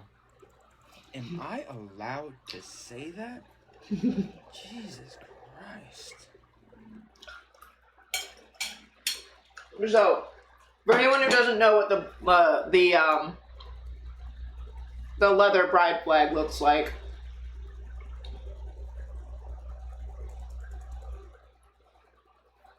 let me just pull up the Wikipedia article.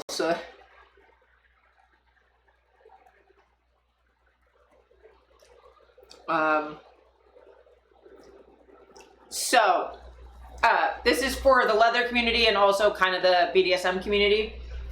It does kind of look like a Blue Lives Matters flag. It's very much not. The main difference that kinky people generally understand what consent is, and if someone doesn't want to be in our handcuffs, we let them out. any cages we have are, again, consensual. We don't kill people, generally speaking. But that fucking sent me. That sent me so hard. Cause it's true. Y'all remember when we were calling out just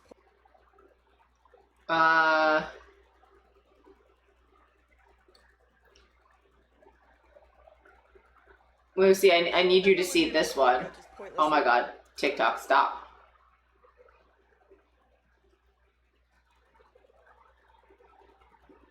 Y'all remember when we were calling out just pointlessly gendered products? Well, I think we should bring that back, but go really hard in the opposite direction. For example, if this is the Trans-Canada Highway, then which end of Canada is the boy end, and which end of Canada is the girl end?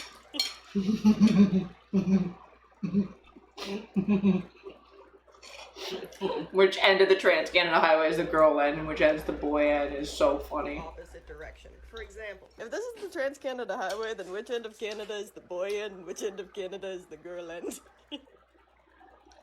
That's so funny to me. It's ridiculous.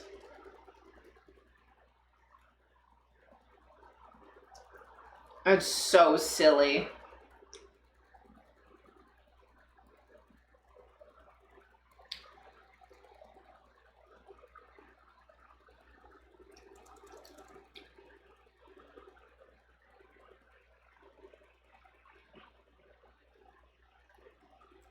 If you're autistic, you usually... Here's Finn, our favorite non-binary spicy creator, other than me, obviously, talking about autism and gender. Autistic, you usually figure out your sexuality somewhere between your 20 to 30. Is that not insane to most people? I found out I was bi when I was 23 because I just dated this dude. I dated a guy for, I'd say 2 months, and then went, I might not be straight. Like 2 months into a proper relationship, and I went, I wonder if I'm not straight. Fuck. Maybe this isn't like a curiosity thing. You can only suck so much dick. You can only, you can only. So on that note, like, genuinely, I didn't figure out that I was queer for like an upsettingly long amount of time. I'm trying to remember how old I was. So I think I figured out the bisexual thing earlier, because Steph and I went. So when Steph and I first dated, Steph hadn't transitioned yet. What's the difference between gay and queer? That is an excellent question. Totally don't need to apologize. So these are categories that both kind of overlap in some ways. So gay generally refers to being attracted to your same gender, right? But it's also used as an umbrella term for bisexual people as well. Queer is a more broad umbrella term that generally includes anyone in the LGBTQ plus community. So it can also include trans people. You can be straight and trans. You cannot be straight and queer. You can be gay and cis. Like queer kind of is like a bigger umbrella. So everyone who is queer, like everyone who's gay is queer, but not everyone who's queer is gay, right? Because you might have like a trans person who is not homosexual or whatever. Does that make sense? But they're both used as like umbrella terms. And then also on top of that, queer is also like a political category as well, meaning like political queerness is viewing the world differently than the heteronormative baseline. So I have met even like arguably straight people who have a queer approach to their sexuality, where they're like, you know, I'm, say, a cis man, and you're attracted, like, you're generally attracted to women, but that includes trans women. And then you would also include more feminine trans men, because you can, not that you're invalidating their gender, you just think of their being different enough that from your experience as a cis man to count as a different gender. Like, you're both men, but men in a different way with a very different experience, so that like if that makes sense. And then there are also definitely people in the LGBT community that I wouldn't consider necessarily politically queer, even if they are under the queer umbrella, because their idea of like, they're always like, okay, in the lesbian couple, one is like, it's a masc and a femme, and one of them is the boy, and one of them is the girl, or like, they don't understand like what a trans man lesbian could be. So you mean if you're male to female and you like girls, you're more queer? Well, if you're like a trans woman and you like girls, you could be queer and gay. I more mean that like, if you're like a trans man and you like women, you might consider yourself not gay because you're into women and you're a man, but you're definitely queer because it's like, you're not approaching it the way that like a cis het man and a cis het woman would like date. There's like a level of like breaking the norms of gender and sexuality, at least to some degree. Yeah. So it's like, queer is like breaking down of the boxes, and gay is like, I like people in a different box than me. Or I like people that are in a similar box to me, I guess, actually. And they both get used as umbrella terms as well. So like, just because like someone might be like, you know, cis gay man into cis gay men and still call themselves queer, because of its being an umbrella term for the entire community at times, and a little bit easier than saying like the entire like alphabet acronym thing. And it's also nice because you have issues with like LGBTQIA 2S plus or whatever, where if like you can kind of like leave out a letter either by accident just because it's too hard to say, like to remember everything, or on purpose to like minimize a certain group, like LGB without the T, like sort of crap. I'm sure I'll eventually get it because I might have asked Salt this too. That is totally fair. Like it's not an easy thing to understand because the words do describe the same, like a broadly overlapping group of people. But gay basically means homosexual, to some degree, though, I mean, bisexual people are also gay. But queer is more of like a political category, I guess, if that makes more sense.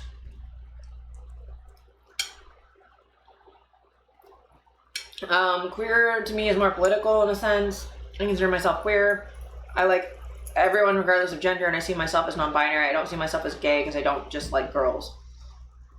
Yeah. Whereas like, I'll call myself gay because while I'm non-binary, when I'm attracted to, especially when I'm attracted to men, it feels like I'm attracted to men in a gay way, not in a girl liking dudes way. It's in a dudes liking dudes way. Yeah, because we're not really, like, you're not a girl and I'm not a girl all the time or exclusively or whatever. It's complicated, but like, essentially, like, anytime I'm with any person of any gender, it feels gay to me because I'm all genders at the same time. So it's me with someone else of a similar enough gender because I can kind of, I match their freak, so it's gay. That's kind of the easiest way to put it, is if I can match their freak, it's gay. It's complicated, I'll take it. It really is. Like, queer studies is like a whole like university course. You can have a degree in it. I prefer the term queer. Queer is good because like, you don't have to explain the nuances, where like gay, you have to be like, okay, what what exactly do you mean by that? Or like bi versus pan, or like what variety of trans am I, asexual or whatever. If you just say queer, it's like, okay, I'm clearly not heteronormative, and then I don't have to like explain it beyond that necessarily.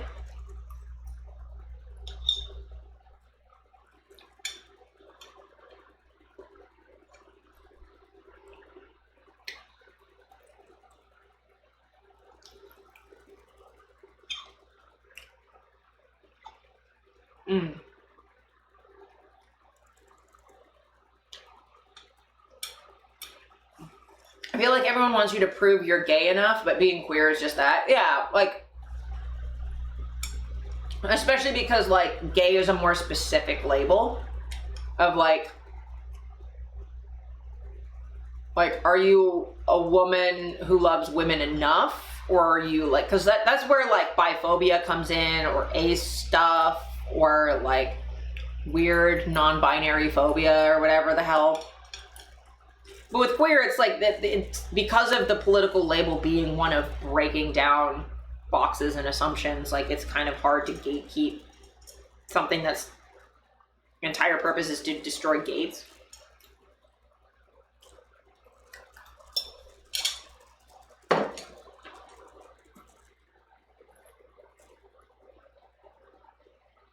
But like, I figured out that I was bisexual. My first Pride, I had gone, I think we had gone to Pride. Send you a important message on Discord. Yes, I will look at it.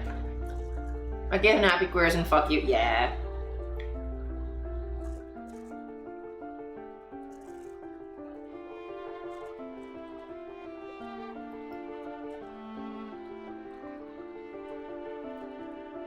Oh, okay, thanks, hon.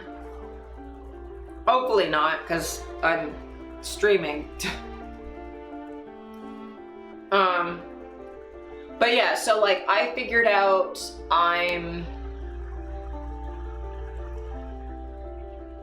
bisexual, going to Pride, and Steph was hooking up with a girl and we went to Drag King show, and that girl came home with me. Yeah, thanks, Steph. And we watched The L Word and we hooked up, and I was like, oh, well, I fucked a girl, so I guess I'm not straight.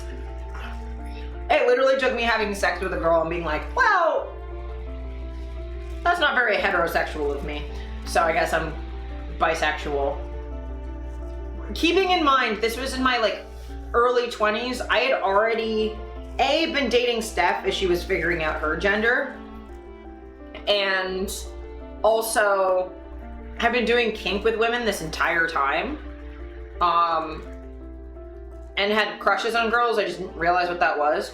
So like, the bi thing I sort of figured out just by being in the kink community and around queer people, and then like, you know, enough stuff happened where like I picked that one up really fast. Poly, we got like pretty quick also. Kinky, I've always known. The gender stuff took me like an absurdly long amount of time. I knew I was bi/pan in high school, but I didn't figure out my gender until like last year. Yeah. So like, the sexuality stuff I feel like was easier for me because like, at least as far as like being bisexual, that was easier because it's like, you know, if I'm into dudes and I'm into women, okay, got it. That's like pretty self-explanatory. Figuring out I was demisexual took a really long time because it's like, it's not like I'm completely sex repulsed ace, right? But I definitely don't have like the impulses of an allosexual person. So figuring that out took me, I think I was in my like mid to late 20s when I figured that one out. I was like, I think someone showed me the term demisexual and was like, oh, because I was definitely one of those weirdos who like really identified with sapiosexual, which was basically like, because I never meant it in a like, I'm only interested in smart people. That's never how I meant it. I more meant it as like, I'm attracted to people's personalities. because it wasn't until I knew someone well enough that I would be actually into somebody. And then I found demisexuality. I was like, oh, okay, this makes more sense. And yeah, that was in my like, I think I was like 26 or something when I figured that out. My gender, I didn't figure it out as non-binary until, again, my mid to late 20s. And that's been like an evolving process. Like, it really wasn't until the pandemic that I really figured out how masculine that I am and like my masculinity. Welcome back in, Witch Winds. Hope you've been good. Hello! Hello! Welcome to another Infinidagger adventure. But yeah, no, I just like the gender thing took me a really, really long time to figure out. Cause like, and like I feel like I'm still grasping it, cause it's like an exploration. Cause like at first I was like, I like dresses, I must be a girl. And then I was like, oh no, I can be non-binary and like dresses. And I was like, okay, demi-girl. And then I was like, okay, I'm like, it's just been like a gradual process of getting more and more masculine until I've fully explored and gotten more comfortable with that. Had top surgery and all that, and then now I feel like I'm very comfortable with myself. And now I'm at the point where like I'm masculine most of the time and trying to reincorporate some of my femininity back in, but in a way that feels more legitimately me. And it's interesting going back because it's not like I don't like being pretty. I like being pretty and I like being feminine, but like figuring out how I want to express that is definitely complicated once you've figured out your masculine. It's a whole weird thing. And I think Salt's going through that right now because he's exploring a lot of his femininity, and then when she fully explores a lot of that, I feel like when she goes back to trying to figure out masculinity again, it's gonna be like a whole fucking thing. Because that's definitely where I was. I'm still on a gender journey? Yeah. I mean, you've only really figured some of that stuff out very, very recently. So like, I remember when I first was like, I'm non-binary, I was like that was just the very, very start of having some language for what I was doing. Then I was just unpacking a lot of like my past experiences and what they actually meant, and then trying to figure out like, okay, what do I want from here? Figuring out how to express myself. I'm still sort of figuring myself out. But I don't know. I feel like I just express what I want to express and then I figure out what it means after right now. Because right now I'm really not sure, other than like, I have a much more like expansive view of myself and my gender than I think initially I was really caught up in trying to figure out like, okay, I'm a girl sometimes and I'm a boy sometimes, and then I switch. Whereas now it's more like I'm kind of always a lot of things. But yeah, it's a long journey, and I feel like as an autistic person, because gender to me has a lot less like specific rules, and it's a lot more difficult to express, like I don't know. I feel like sexuality is easier to explain. These are the people I like romantically, these are the people I like sexually, this is how I like that, great, cool. These are actions. Whereas like gender is an identity, is like an internal thing, and you know, a lot of us autistic people really struggle with like alexithymia and interoception and not knowing what our bodies are doing and all that jazz. So like it's a whole thing. So I really feel like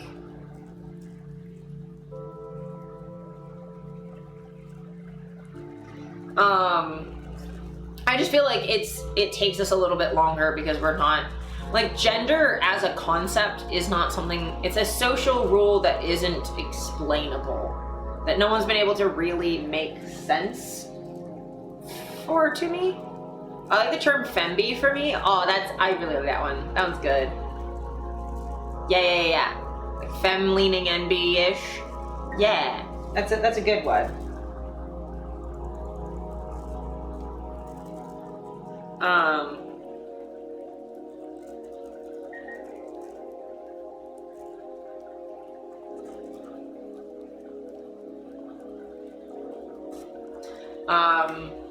I definitely consider myself like trans-masculine. Like I feel more like a boy than I do like a girl, but I do feel like a girl sometimes. Like I will describe myself as boy, man, dude, guy. I've never been comfortable being called a woman. Girl is okay, but like I'm girl in the way that like a ghost in a horror movie can be a girl, you know? As in like kind of technically, but not in any real practical sense. But I've had a really good time lately just like exploring like other trans-masculine people on TikTok and seeing how other trans-masculine people express their femininity, because I like wearing dresses the way that a femboy wears a dress rather than the way that like a woman wears a dress, I guess. I don't know. Shit should be weird, should be complicated, you know. Whomst knows. Fembi is a lovely term. But yeah, gender is a whole goddamn thing. And then it's an exploration.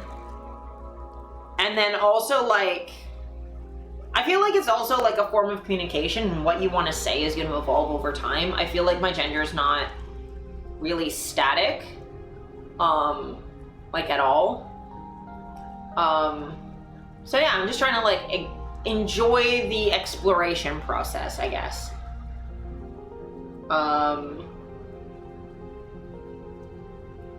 Gender is both a lie and a deeply personal truth. It's great.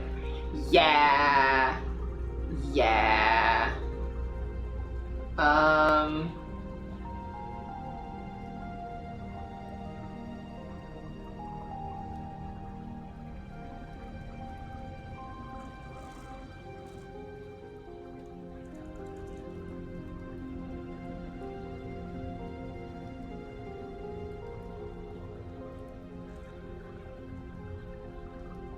Speaking of trans stuff, let's look at some more trans stuff.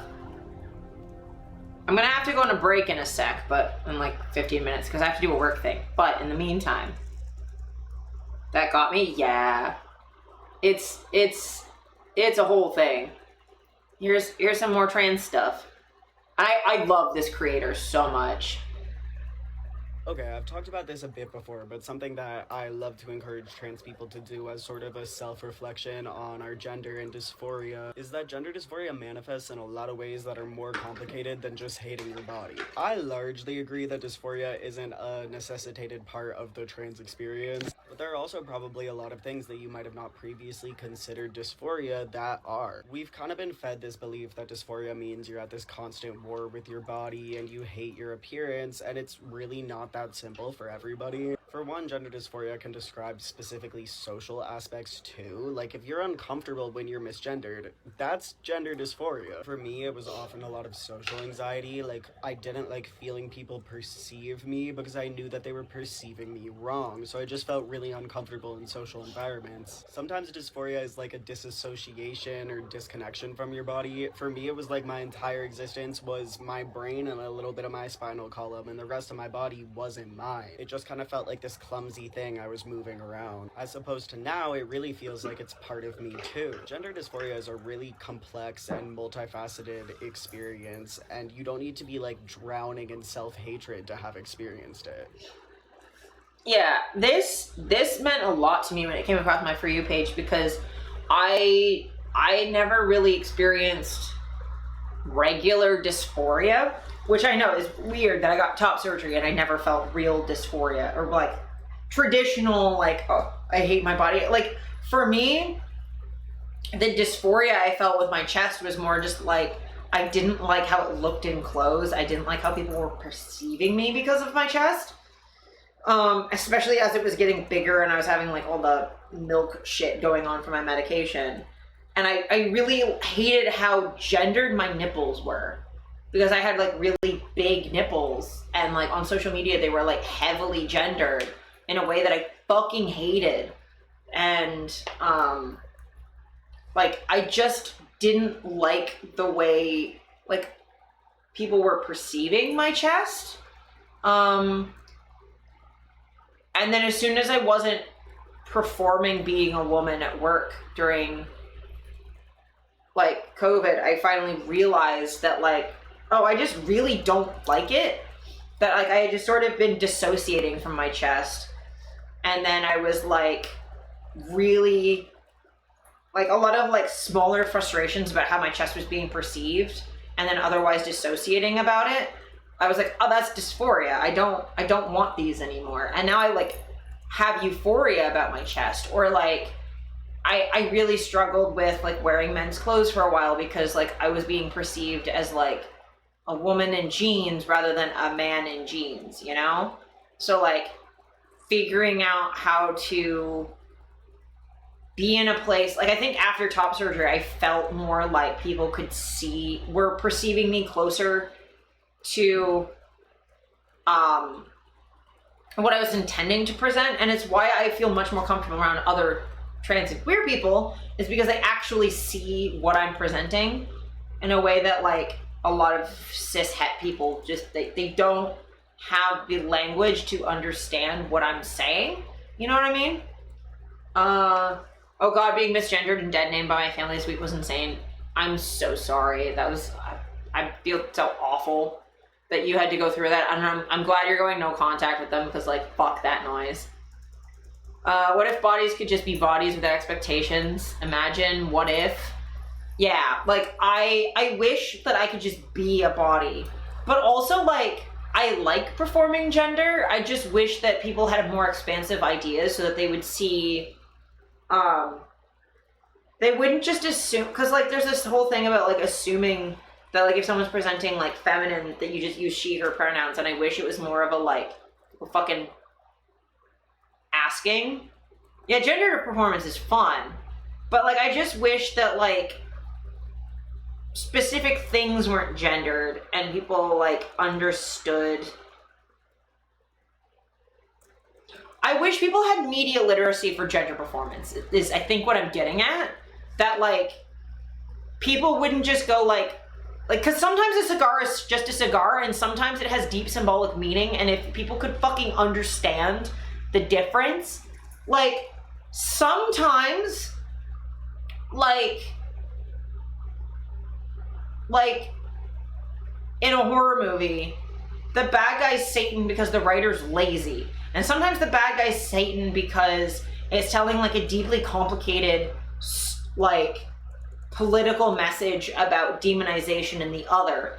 And like you gotta be media literate enough to know like when it's just like goofy, happy, fun times and when it's like a deep media analysis time, you know? Sometimes a cigar is the dick I wish to have. Exactly. Long legs, yes. It's such a good movie. But like, I just wish that media literacy, you know? Seribot, I adore you. You are the best. Long Legs, such a good goddamn movie. It's so good. I've been seeing takes about it on TikTok and just being angry because people are like, it's transphobic because the director is like, his dad was in Psycho and Silence of the Lambs inspired him and so it's trans. I'm like, fuck off. No, it's not. Calm down. If you see a man in makeup and immediately think trans woman, that has something to do with you and not the movie. Plenty of cis men wear makeup. Boo-hoo, touch grass. Exactly.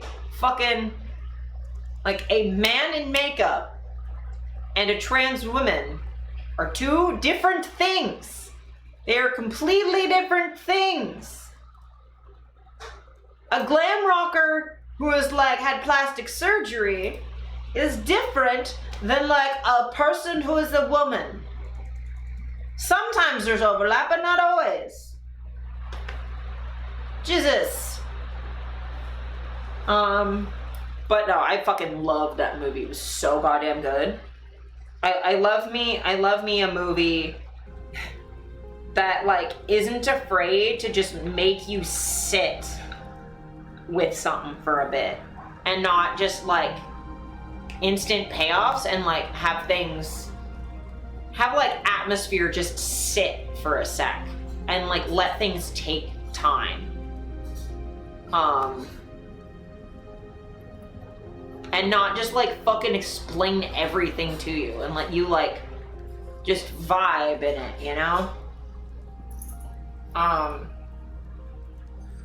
I love horror movies. But yeah, dysphoria, I mean, if I had known that dysphoria included just like feeling uncomfortable when people didn't perceive you the way that you wanted to be perceived, I think I would have figured out I was trans so long ago. Because like part of the reason I got tattoos is because when I was naked at the sex club, people weren't perceiving me as goth or alternative enough. That's also why I started dyeing my hair white, is because I couldn't handle dyeing my hair like colors or black or whatever. But I wanted people to, like, I wanted to be perceived as alternative, and natural hair color with no tattoos, no piercings, I wasn't being perceived the way that I wanted to, aesthetically. And like when I was figuring out my gender, for me a lot of it was aesthetics, and like it was very tied up in like being alternative and goth. Pizza! It's pizza season! Enjoy your pizza, Lucy. I heard I Saw the TV Glow is a very good trans horror movie. I haven't watched yet. I also really want to watch that movie. I haven't seen it yet either. Lucy, maybe you and I will catch that. You go enjoy your pizza. Go pester Max for me. Love you too, bitch. Mwah. Get fucked and go eat pizza.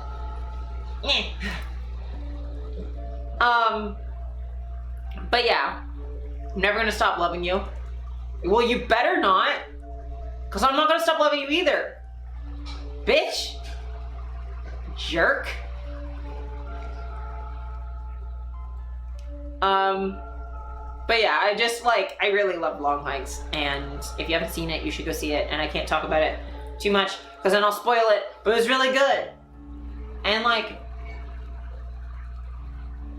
but I could just say, as a trans person who watched it, it's not fucking transphobic. It just isn't. Like, you have to be hunting for that to think that's what's happening.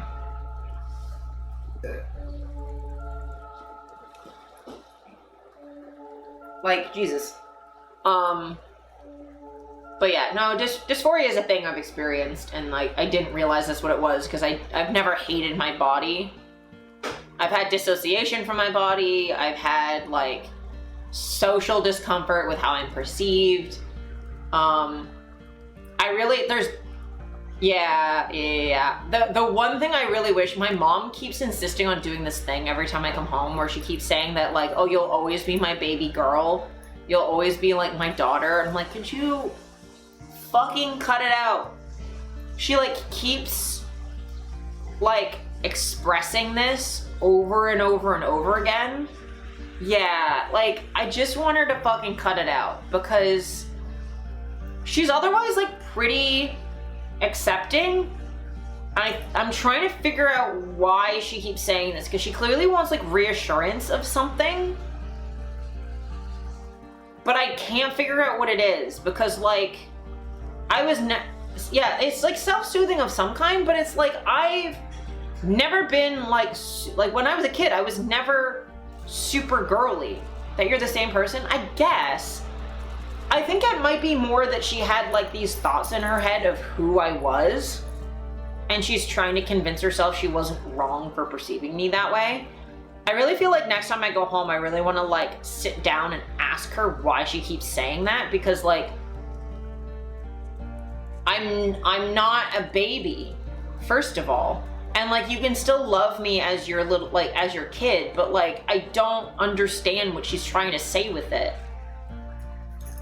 And like, I want to understand. I don't want to just be like upset about it. I want to know like what she's trying to say, because like depending on what she actually means, it might just be coming across more hurtful than she's intending it to be.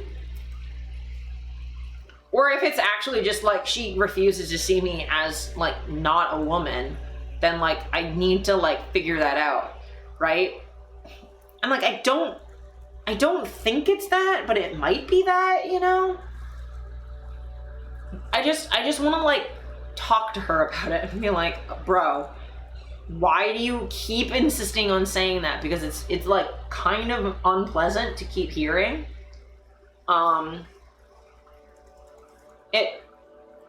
It is always worth clearing the air. And I mean, like, I feel like the analogy would be like, imagine your like ex-boyfriend keeps saying like, well, you'll always be my baby girl, you'll always be my girlfriend, like you'll always be my one true love. And it's like, I'm married, we've been broken up for like 15 years, what the hell, grow up, move on, continue, like fucking, you have a wife now, move on. Like that's kind of what it feels like. I'm like, mom, please. It's silly. Legit good analogy, thank you. I am good at those on occasion.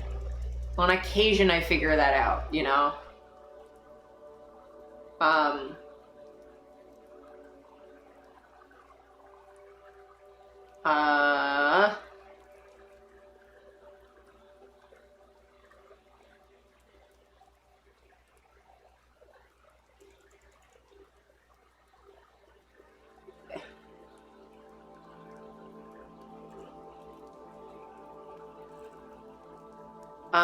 Anyway, I have to do a work thing real quick. So I'm gonna do that. I'm gonna run like a longer ad and put you on a BRB. As long as the BRB is up, you're not missing anything. But I just have to do a work thing real quick, and it's easier for me to do it like not hunched over and like sit on the floor and do it. So I'm gonna do that real quick, and then I will be back and we will talk some more stuff. Unrelated, please wish me luck. It's been 3.5 hours. I'm so sorry about the hospital wait. I hope they get to you fucking soon. But yes, it'll be like a 3-ish minute BRB, and then I will be back. I'm just running I'm running ads so that we have no pre-rolls for a little bit longer. But yeah, I will be back in a bit. And yeah, I hope the fucking hospital gets to you.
Hello. How is everyone doing? Sorry about that. I just downside to night streams is I have a work thing I have to do for like 20 minutes every night. So. But it is now done, and we still have quite a bit without ads. So thank you for sitting through that ad break.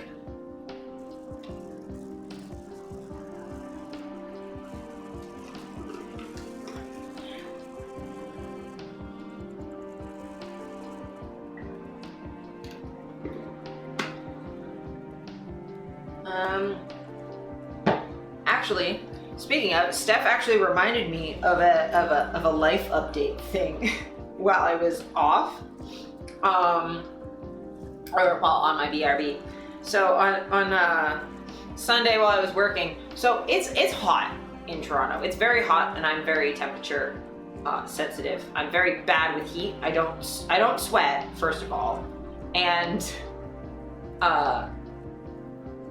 I retain body heat a little bit too well. My heart doesn't really like the heat, and I get really dizzy. Heat is bad for me. So I don't generally wear clothes in the house. It's my house. I don't have to wear clothes in my own apartment. Whatever. However, my landlord decided to have our plumber come up and look at our dishwasher suddenly without warning, and the guy came up while I was in my room with the door open for, you know, AC airflow reasons, and on my bed naked, and I had a bit of a panic attack, and I had a very difficult day that day. Straight up had a meltdown because I don't really like there being strange men in my apartment while I'm naked. I'm pretty used to being naked around people, not being surprised in my own house with them while I'm trying to do things. I may be just a little bit freaked out, and especially because like our dishwasher's been leaking for most of the last 4 years. Like, we don't use it. So for them to be like, oh, there's water leaking downstairs because of your dishwasher, it's like, well, but we don't use dishwasher. So, huh? Also, there's definitely a hole in the wall behind your dishwasher, and it's been raining very heavily, so maybe it's the hole in the wall. So apparently right now there's just like a bunch of dudes working on the hole in the wall. But also there's apparently still stuff with the dishwasher, because they said they fixed it. So when we because they replaced a bunch of pipes and stuff. So when we had attempted to run the dishwasher on a very small load, it leaked again. So, they're gonna fix that at some point, and now Steph has sent an email being like, hey, it's hot, we're not always wearing pants, could you give us like a heads up next time, just like an email, so we know to put pants on before you knock at the door next time. That would be lovely. Because yeah, I will clarify, dude did knock at the door and Steph let him in, but it was like just suddenly while like Steph's like gluing stuff on my toga mask and I'm working in my room, just like suddenly confronted with a man. So like, yeah, that's been, that kind of did not help me relax on Sunday, but you know, that's how it be sometimes. So it's part of during the BRB, not that anyone came in, but just like figuring out if they are coming in tonight. If so, like I'll have to end stream early or whatever, because like I can't be streaming if there's like a dude there, right? Like it's like all the audio would be weird as hell. It's not like it's a separate room. It's like our kitchen's right there, so that wouldn't be particularly helpful.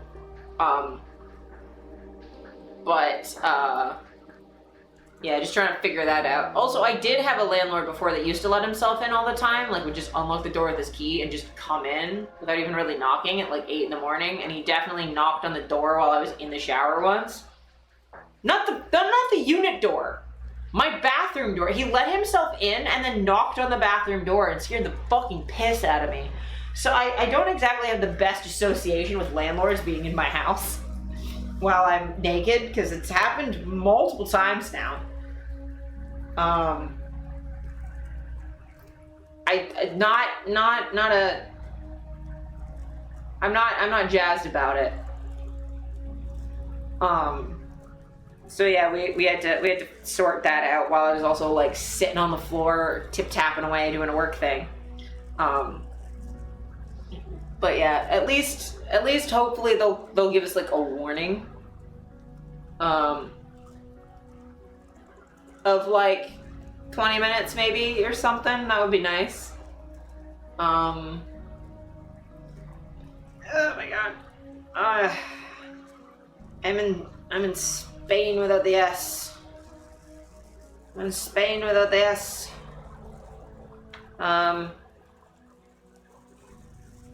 Yeah.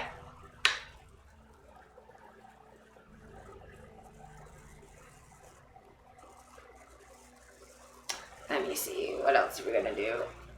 Oh, it's gonna be like 2 minutes, but at least that's more than 0. Okay, yeah, that's fair. That's fair.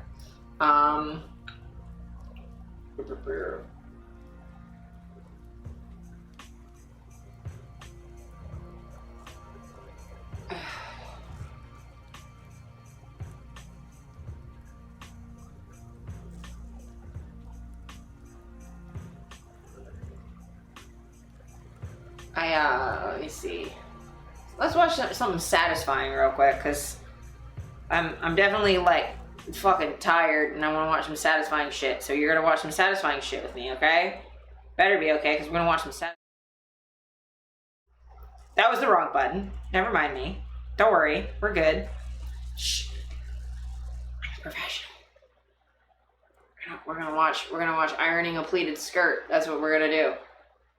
And I'm gonna have to make this huge because Reddit is the worst. This is so satisfying. Like, look at this. Look at this. Look at this. The frick. I wish I could do anything with that much confidence. Because I definitely cannot. I don't just fold those. You're just like, yup, that's definitely the pleats that I want, and bam.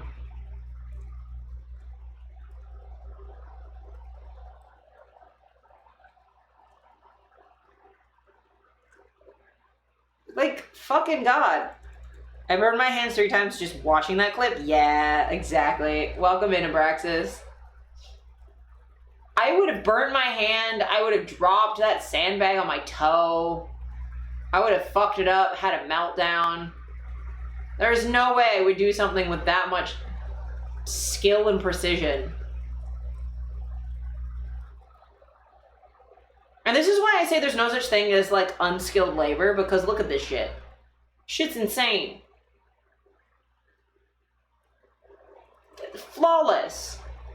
Actually flawless. Like, what? What the heck?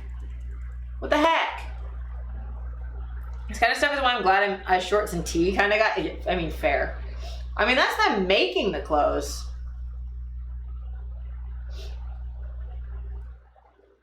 Female clothes confuse my small man brain. Yeah, like, femme stuff can be confusing, that's for sure. I mean, it could be worse. I also, okay, so this, I don't normally shooter game, but this fucking amused the hell out of me the other day. I was watching this and I was like, damn, dude, this is intimidating. Just looking at some of the shirts and stuff, or like, how do you not get lost putting this on? Where you even put your arms? I mean, once you figure out bras, the rest of it's easy from there, actually. Yeah, this is someone playing COD, and I'm not a COD player, but this is fucking intimidating as all hell. Bella ciao, bella ciao, bella ciao, ciao, ciao. Una mattina mi sono alzato e ho trovato l'invasor, un partigiano, fammi via. Bella ciao, bella ciao, bella ciao, ciao, ciao, partigiano, portami via, che mi sento di morir, se io muoio del partigiano. Just it getting faster. Bella ciao, bella ciao, bella ciao, ciao, ciao, se io muoio del partigiano, tu mi devi Aspetta, senti la musica. Oh, senti la musica, sta suonando Bella ciao. Ma che figata, cazzo. Cazzo t'opera, ha una bella voce, ma può andare a cagare, veramente. He's a good voice, but you fuck off. This is so funny. Bella ciao, bella ciao, bella ciao, ciao, ciao, questo è il fiore del partigiano. Cazzo, sono morto. Yeah, just angry Italian.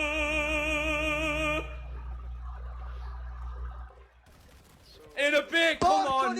See you later. That's so fucking funny. It's just, imagine having someone play live cello and speed up as they approach to kill you. That's so funny. That's so funny. Also, a quick PSA tip for anyone who's been in the Toronto flood. I wish I had known this before. I guess, like, I don't think I was in this part because I just, like, ran through rainwater. But, like, flooding is no joke. And, like, this upset me to learn, let me say. This headline. I don't like that, actually. You get told stay out of the floodwaters? Toronto gave us a very important reminder of why. Because during the major flooding this week, 1.3 billion liters of partially or untreated sewage were discharged into the city. 1.3 billion liters of partially treated sewage were discharged into Toronto's waterways. And this has rendered 6 public beaches unsafe due to E. coli. There are also unsafe beaches in Durham and Halton. Now, I want to be really clear. This was by design. This is supposed to happen. When water treatment facilities get extremely overwhelmed, they go on to bypass. And there are 2 treatment processes that the water goes through. One is to remove major solids, which is exactly as gross as you think it is. And one is for things like disinfecting the water. Now, all of the water went through the first process. They got rid of the floaties. But it did not go through the second. Which means the water's full of gross stuff you can't see. So stay out of it. Whenever there's flooding, stay out of the floodwaters. They're gross. And often dangerous. But there is one very important lesson we learned from the floods that I want to highlight. Remember how the Science Center got closed down because of the potential dangers of the roof? How it couldn't handle a major storm? Yeah, well, after this major storm, do you know what happened? Nothing. It was perfectly fine. No damage at all. Even though they closed it early because of the significant risk of rain damage. Infrastructure Minister Kinga Surma said, quote, nothing happened, thank goodness, this time. And she insisted that nothing happened because the government did such a great job. But she's not chancing it. She's not putting kids in there. Because the real concern is snow. That's why they need to decommission it before October 31st. Reminder, it is July. But we're just going to gloss over that. And this flood is a big deal. It's going to wind up doing about $1 billion worth of total damage. And this is not the end. This is the beginning. These sort of major rainfall events are only going to become more common as climate change increases. Be ready. And stay out of floodwaters. They're gross.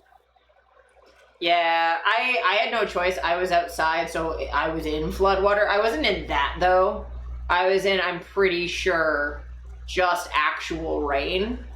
But yeah, like, don't go through floodwaters. If waters are, like, if the ground is, like, flooding, just don't be in it. But yeah, I'm just like, fucking, just, Doug Ford could eat my whole ass. Like, actually, though. Dude's a dick. Every time I see flooding, that's all I can think of. Yeah. I mean, that was never an issue when I was growing up because, like, I lived around, like, it was rural enough that if we were getting flooding, it wasn't, like, sewage runoff. It was just, like, the ground was wet. Or, like, a river burst its banks a little bit. Living in the city, it's like, oh, yeah, this is just a problem. But in better water news, this just makes me think of, like, Lady Dimitrescu, so it's immediately just better. This is the kind of water you can be in. I I need this. I need a house with this in the basement. Look at that. That's so cool. I need it. I need that in my house. I need that in my house so badly. I need that. Right? It's so good. Now we're gonna go to a beach. We're gonna watch, because Cat's here. Cat, I have another cat video for you. It's a cat at the beach. Stop auto-playing. Jesus Christ. There's a cat at the beach. Cat at the beach. Cat at the beach. All right, okay, wait. Here we go. In this side, in that side. Yeah, all right. Cats are so silly. You want your tail out or in? A little bit out? Okay, here we go. No, even let's look at a trickle spider. And we'll just leave a little bit of your tail out, eh? Is that I have a good? little wiggly tail. And there. There we go. A bit more up around there. Here we go. Very good. Very good. Have a good one, Abraxas. Thanks for chilling for a bit. Here we go. Brilliant. Here we go. Well, we could cover your tail. Now you're just a head. Or should we bring a little bit of your tail back? You fucking scared. No worries, no worries. Good luck with the homework. Thinking about your life and all your friends. I want to just be a cat buried in the sand at the beach. I just want to be a buried cat. That's all I want to be. I want to be a buried cat. That's all I want. I want it so badly.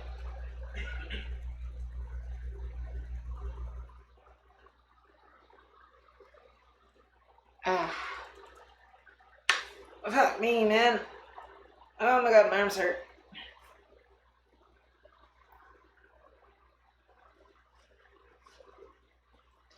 Ugh. Let me see. What else we're gonna watch?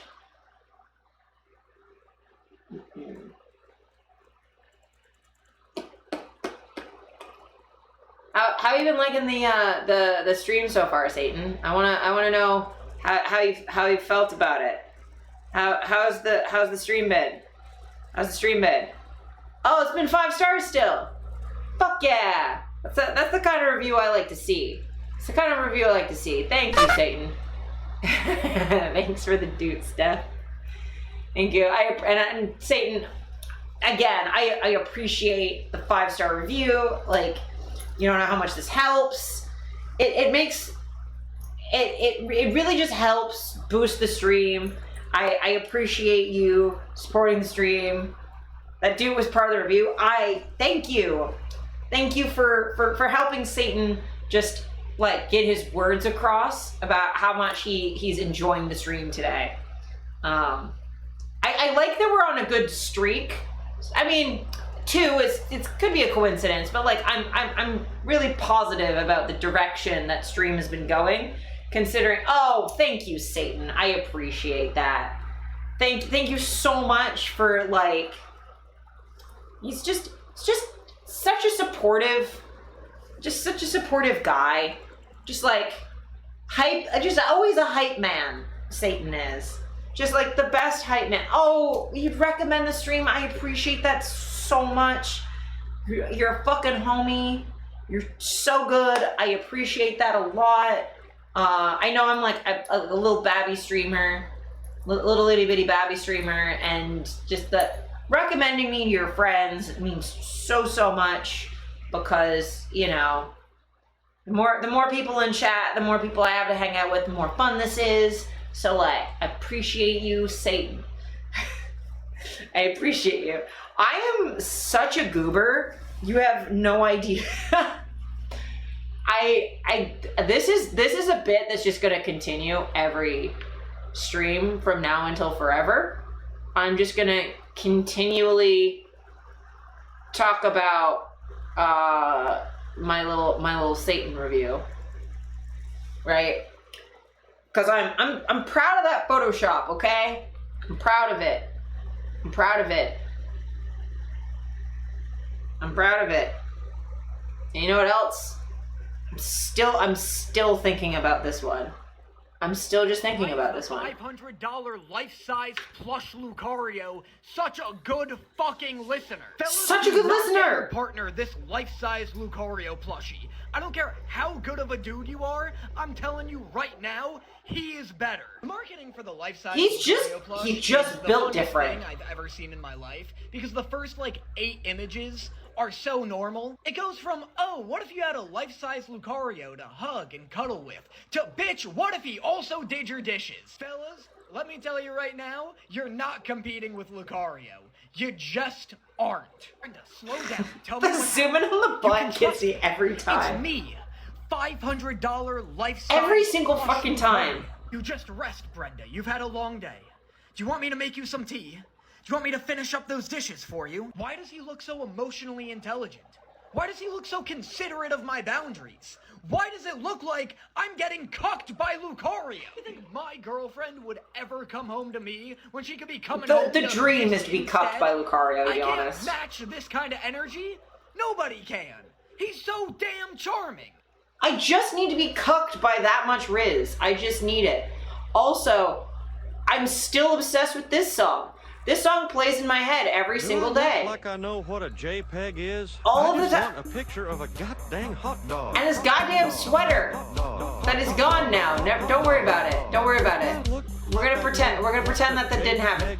But this fucking JPEG. A picture of a goddamn hot dog. What is a JPEG? What does JPEG even stand for? It just makes me think of pegging, which is not helping. I tried to think of a funny thing, and I was just like, nah, all I can think of is being pegged by someone. Is a JPEG a Japanese pegging?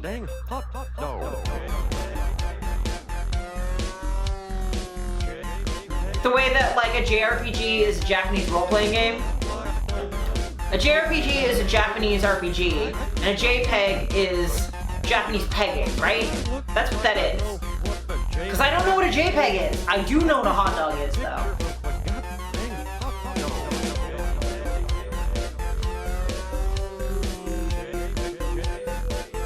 This remix is just so unnecessarily good, too.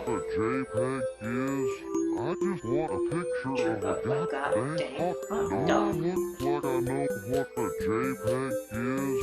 I just want a picture of a goddamn hot dog. I look like I know what a JPEG is. I just want a picture of a goddamn hot dog. Just that song is just it plays in my brain on a daily basis. It's just always playing. That's just my brain at all times. At all times.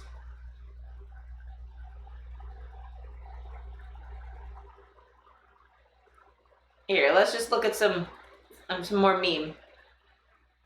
Hey, are there any rules for metalheads I'm supposed to be following? I don't know. Just ask Satan. Hey, Satan. What?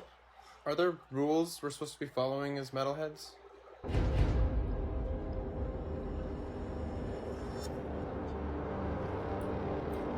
Come on, Satan. Just don't be a fucking piece of shit. Oh, okay. Yeah, don't be a fucking piece of shit. Woo! Yeah, that's kind of the main rule. That's the main rule of being a metalhead. Don't be a piece of shit. Also, Satan. So, while we're talking, can you just let me know? You are 100% right. No, stop autoplaying TikTok. Satan, can you? I mean, kind of sad that we have to hear that from Satan and not Jeebus. I mean, that is true. But I mean, metal is kind of more Satan's thing anyway, so I guess it makes sense. I do feel like Jesus said something to the equivalent of "don't be a piece of shit."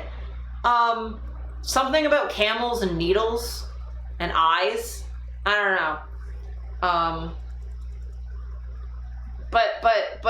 But Satan, how do you, speaking of Satan, how would you rate the stream, Satan? How would you rate the stream? Oh my god, that makes me feel so much better. It makes me feel so much better. Thank you for the feedback, Satan. I appreciate it. You're a fucking homie. You're the only one that meets my needs, as well as a $500 life-size Lucario plush.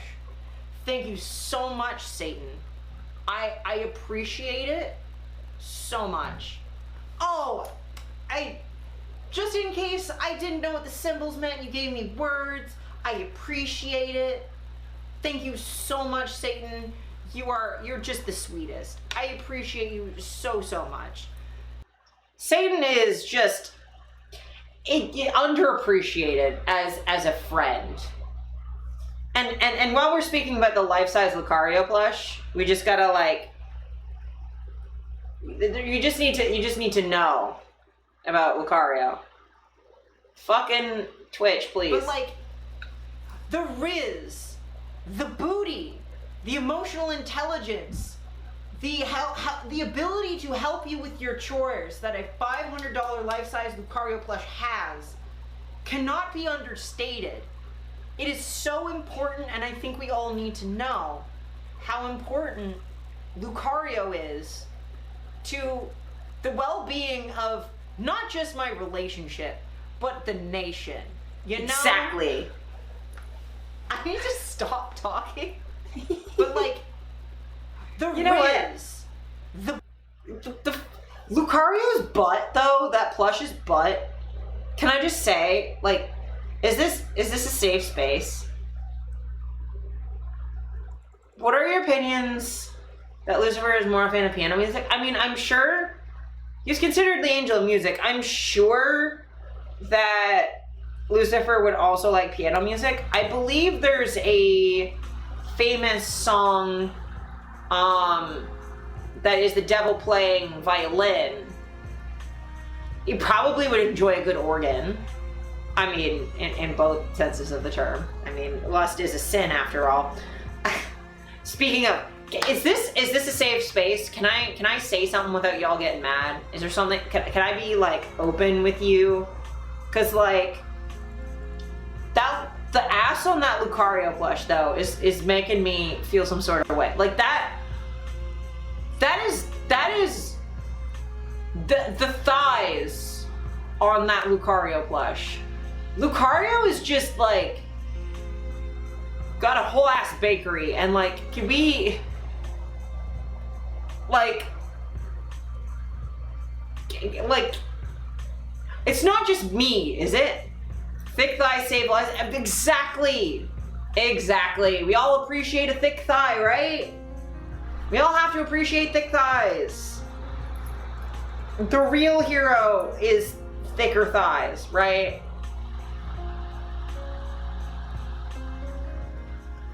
Blue lives matter? No, thick thighs matter. I need to stop talking. The amount of talking that I fucking do is ridiculous.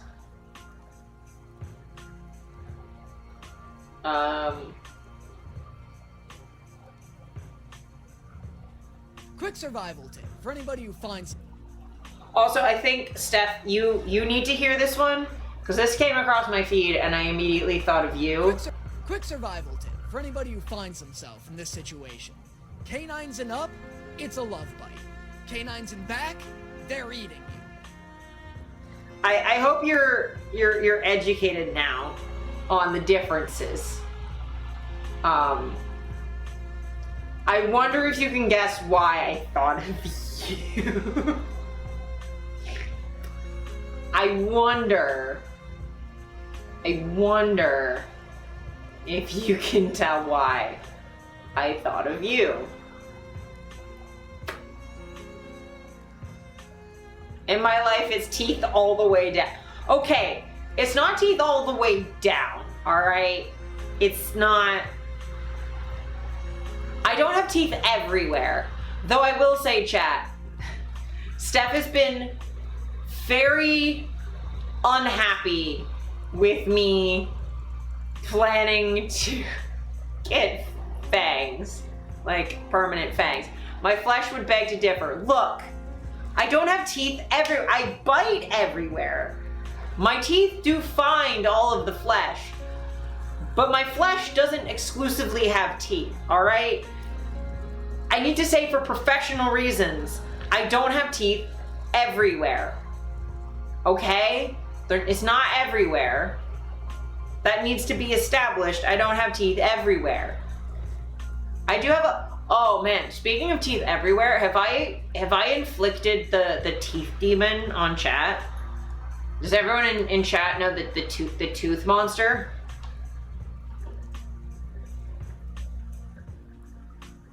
It's like a tooth doll.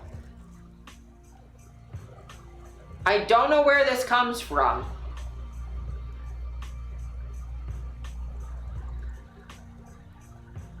Oh, I just want photo. Open image in a new tab. That's what I want. I just want the picture. This fucking thing. This thing. Are people familiar with this thing? No, this is teeth everywhere. That's what this is. This is teeth everywhere. I don't have teeth everywhere. Also, if this creature wrapped its arms around you, would that be a hug or a bite? Because I feel like technically that would still be a bite. If this thing hugged you. The Tooth Fairy. Yes.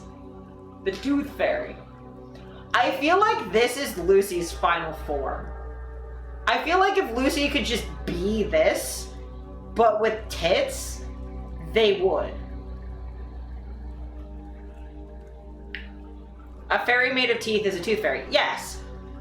I also don't quit me saying that and send that to them, because I don't know how they'll feel about it. But I do think this with tits is just Lucy. You know? And I'm not going to elaborate. I feel like that's just true. I feel like I don't need to elaborate, because anyone who knows, knows. Like, if you know, you know. And if you don't worry about it. I say things out loud sometimes that I maybe shouldn't. Fucking... That tooth monster is just the worst. And I don't know what it's from. I just know that it's awful.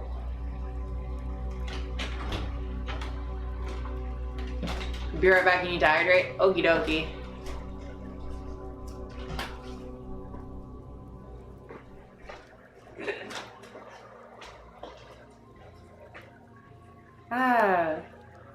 Let me see. Well, we've been streaming for like 3.5 hours. I might want to like wind it down soon.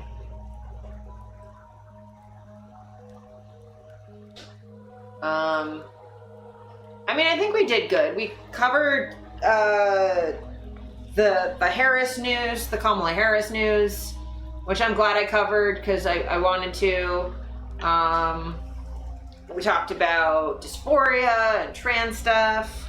We talked about conspiracy theories. I think we covered a lot of stuff while also watching a lot of videos of cats, because cat videos are important. You can't properly engage in political theory without downtime occasionally, right? Like, you need joy. It can't just be deep thought all the time. You need to rest. Speaking of rest, I think my brain I've done way too much the last couple days. I think I need to chill for a bit, but everybody stick around because we're gonna raid. I think we're gonna raid Salt, because I very rarely, because like Salt doesn't normally stream on days that I'm streaming lately.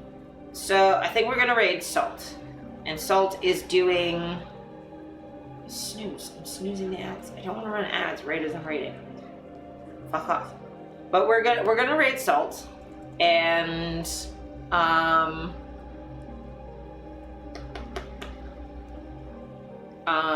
can't remember what they're playing right now. Thank you, Twitch. I'm aware that I've muted things. What is... Oh, I was playing Hollow Knight, some Pantheon 5.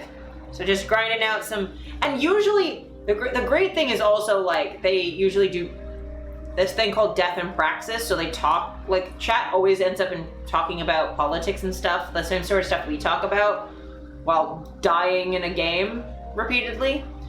Did I see Kamala's speech from today? No, I didn't. Do you have a link to it? Because I could maybe, like, live react to that and then raid out. Just because I am starting to get tired, but if you have, like, a link to that, maybe I'll watch that and then we'll raid out. I'm trying to find a clip that isn't the full giant thing. Yeah, I imagine it's several minutes long.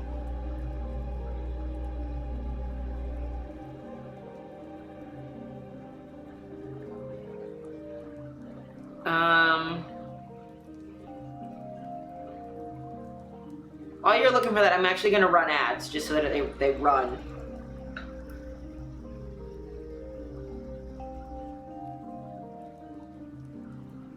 It gives us a little bit more time.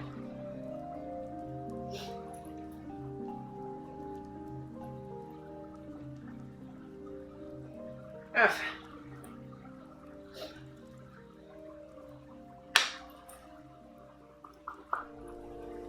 I ate it on my water. I drank it on my water.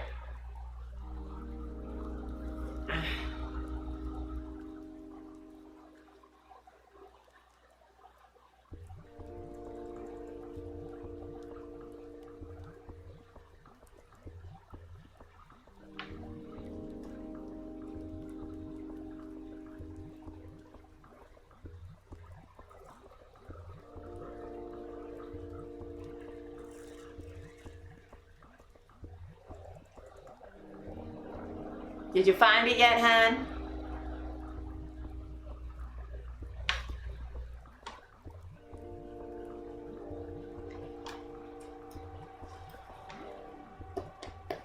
I'm trying to see if I can find it. Oh, it's like 17 minutes. That's forever. I find. Probably have to save that for a different day. But I mean, that's fair.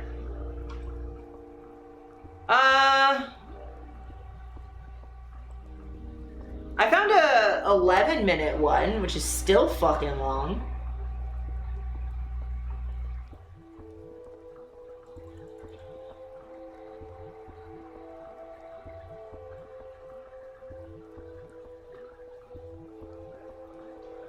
Yeah, I might save that for next stream and then...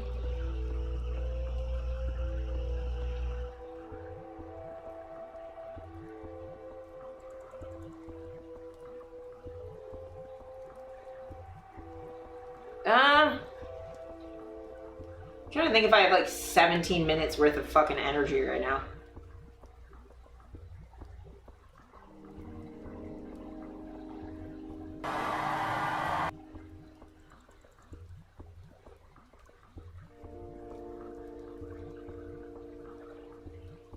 Oh, did you find, is that a shorter version?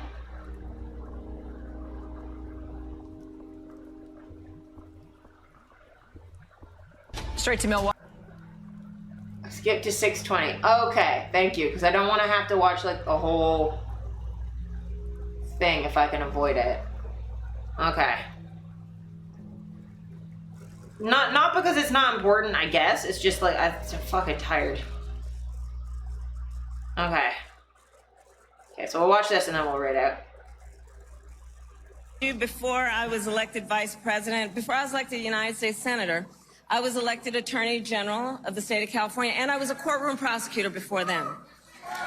And in those roles, I took on perpetrators of all kinds.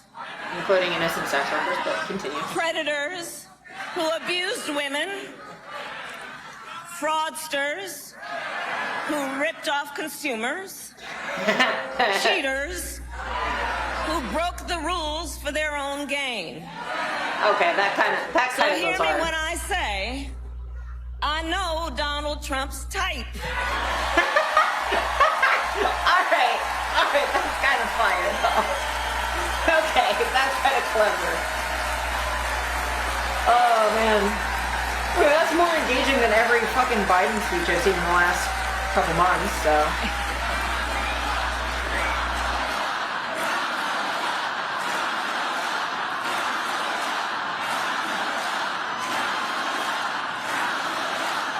That's kind of funny. In this campaign, I promise you, I will proudly put my record against his any day of the week.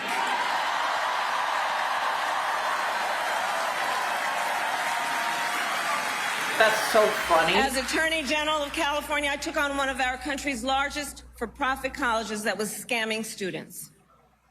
Donald Trump ran a for-profit college that scammed students. As a prosecutor, I specialized in cases involving sexual abuse. Well, Trump was found liable for committing sexual abuse. True. Yeah, just openly calling him predator, fraudster, cheater, As Attorney abuser. General of California, I took on the big Wall Street banks and held them accountable for fraud. Donald Trump was just found guilty of fraud on 34 counts. That's so funny. But let's also make no mistake, this campaign is not just about us versus Donald Trump. This campaign is about who we fight for. This is about who we fight for. Just look at how we she are did running come out our swinging. campaigns. So Donald Trump is relying on support from billionaires and big corporations. And he is trading access in exchange for campaign contributions. Yeah, which A couple I'm months familiar with ago, from y'all Doug saw Ford. that a couple months ago at Mar-a-Lago, he literally promised big oil companies, big oil lobbyists, Yeah, you do need he this would do against their Trump. bidding for $1 billion in campaign donations. On the other hand, we are running a people-powered campaign.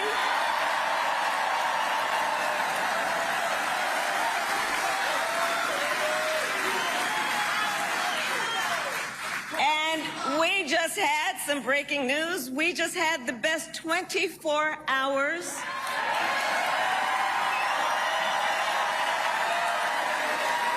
I mean, she's of not wrong. grassroots fundraising in presidential campaign history. I mean, she's not wrong. And like, it does make a huge difference where you're getting your money from. That affects where your And priorities because are, right? we are a people-powered campaign, You watch the part I was thinking that we don't that gotta is watch the how whole thing. you I mean, know fair. we will be a people-first presidency. I mean, there's only like 5 more minutes, so. And Wisconsin, this campaign is also about two different visions for our nation. One, where we are focused on the future. The other, focused on the past. We believe in a future where every person has the opportunity not just to get by, but to get ahead. I'm very much appreciating that she's actually has like A future positive where things no to say child about what has to grow up in poverty. what she's gonna do for the country rather than just Where every attacking worker too. has the freedom to join a union. That's also fucking amazing to hear from a presidential speech, especially for her first one to speak pro-union. Has affordable health care. That's also fucking huge. Affordable child care. And paid family leave. I mean, we believe in a future where every senior can retire with dignity. My issues aside, this is like a good fucking speech, and these are good campaign So all of this is to say, promises to building have. up the middle class will be a defining goal of my presidency.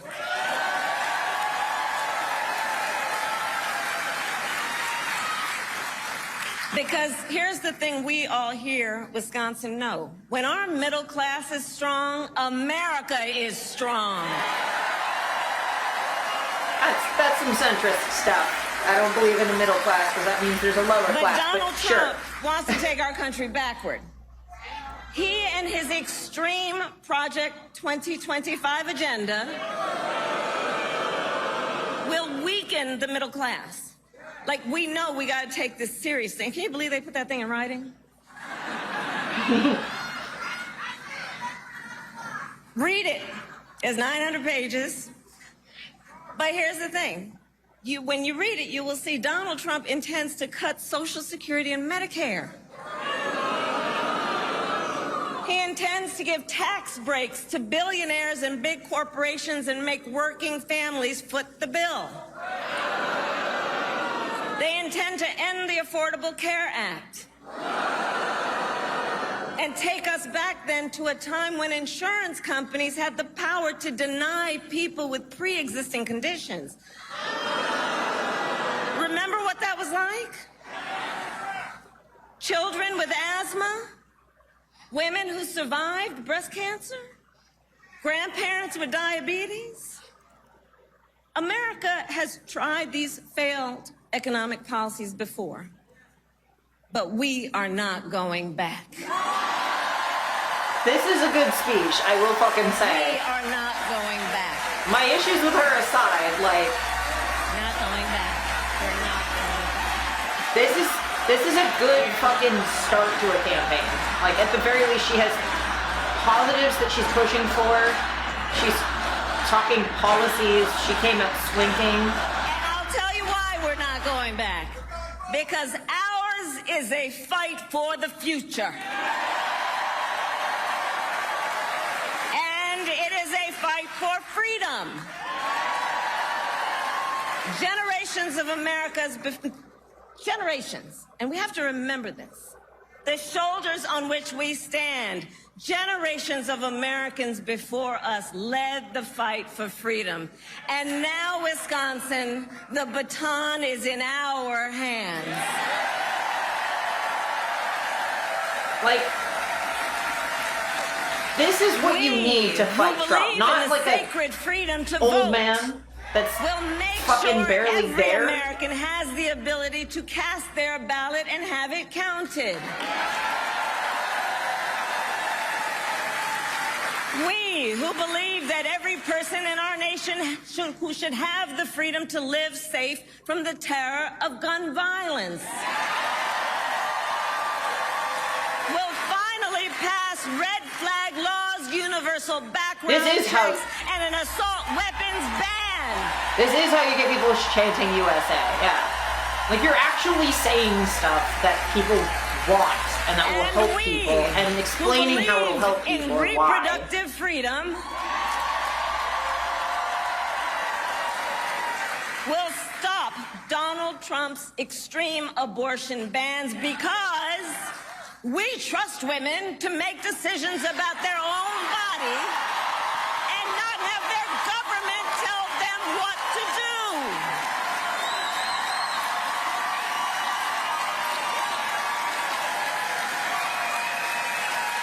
This is also great because I can tell she's not trying to appeal to, like, Republicans at all. Reproductive freedoms as President of the United States, I will sign it into law. Like, she's actually trying to appeal to progressives, which I think is, like, a really good move, rather than leaving people disaffected. So, Wisconsin, Because you're not going to ultimately in this convince election, we each face a question. people that are What right. kind of country do we want to live in?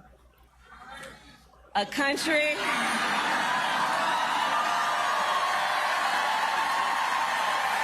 And she's handling the positive heckling well. And to your point, do we want to live in a country of freedom, compassion, and rule of law, or a country of chaos, fear, and hate? And here's the beauty of this moment. We each have the power to answer that question. The power is with the people. We each have the power to answer that question. And in the next 105 days, then we have work to do. We have doors to knock on. We have phone calls to make. We have voters to register. And we have an election election to win. That was a very good speech.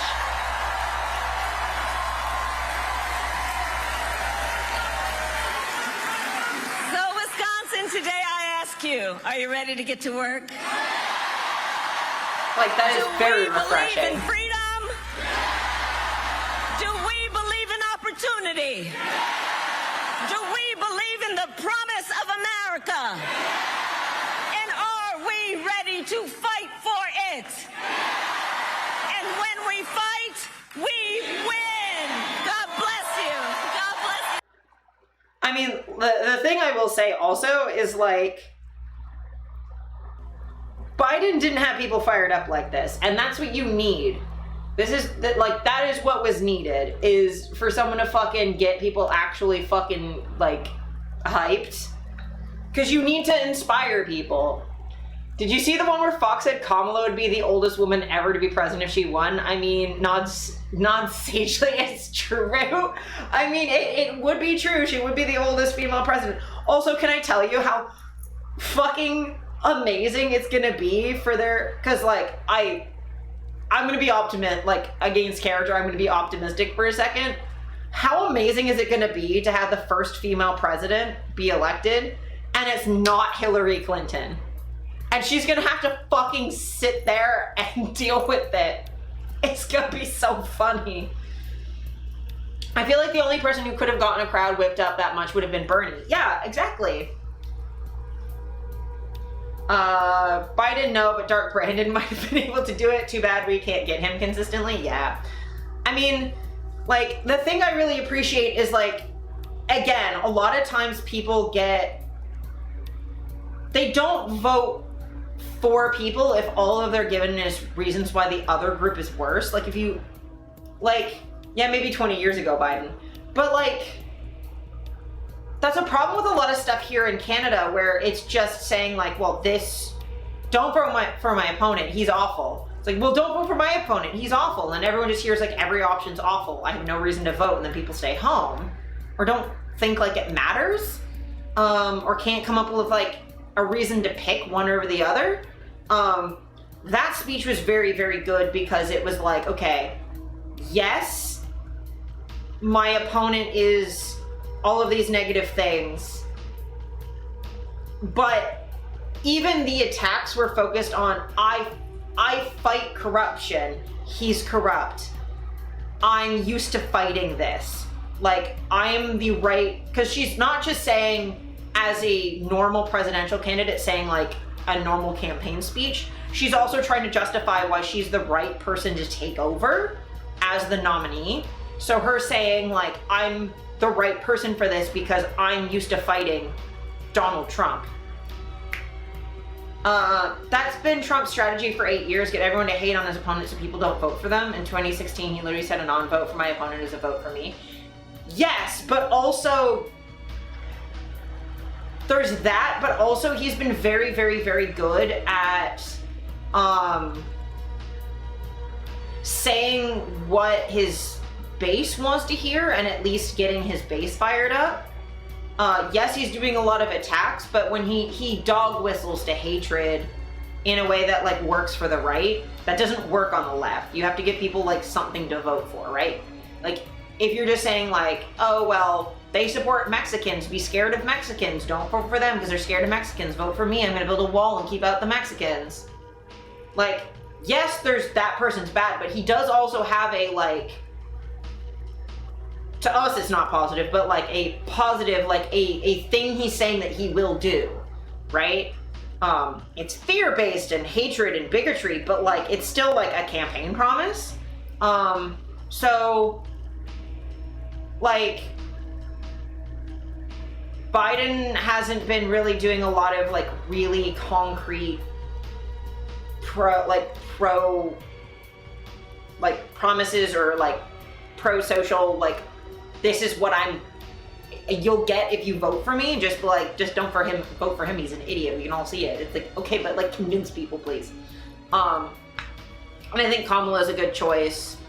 Or at the very least, she made really good choices in her speech of, like, being like, okay, here's why I'm a good campaign.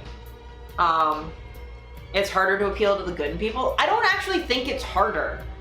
I actually don't think it's harder. I think Kamala just did. I think saying like, you know, like, we want reproductive rights, we want healthcare, we want childcare, we want a strong middle class, we want like, I think it's actually easier. It's just people get caught up in the emotional catharsis of responding. People get reactive when like people campaign negatively about you and then you respond and it goes back and forth rather than being like, I don't need to. Or you like, he's a dingus. I'm not a dingus. Here are all the non-dingus things that I'm gonna do for you. I think isn't actually that hard. It's just not as emotionally, I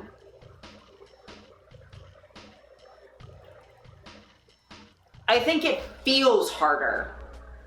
Whereas appealing to hate feels easier. But the thing is, actually wielding hatred is actually harder because that hate can spin out of your control really fast, whereas people's goodwill doesn't really spin out of control. Like when you spin people's hatred out of control, they can end up hating you back or not thinking you're hateful enough. Like there's ways that can go that's not great, right? I think appealing to people's better natures feels harder because it has to be genuine, I think.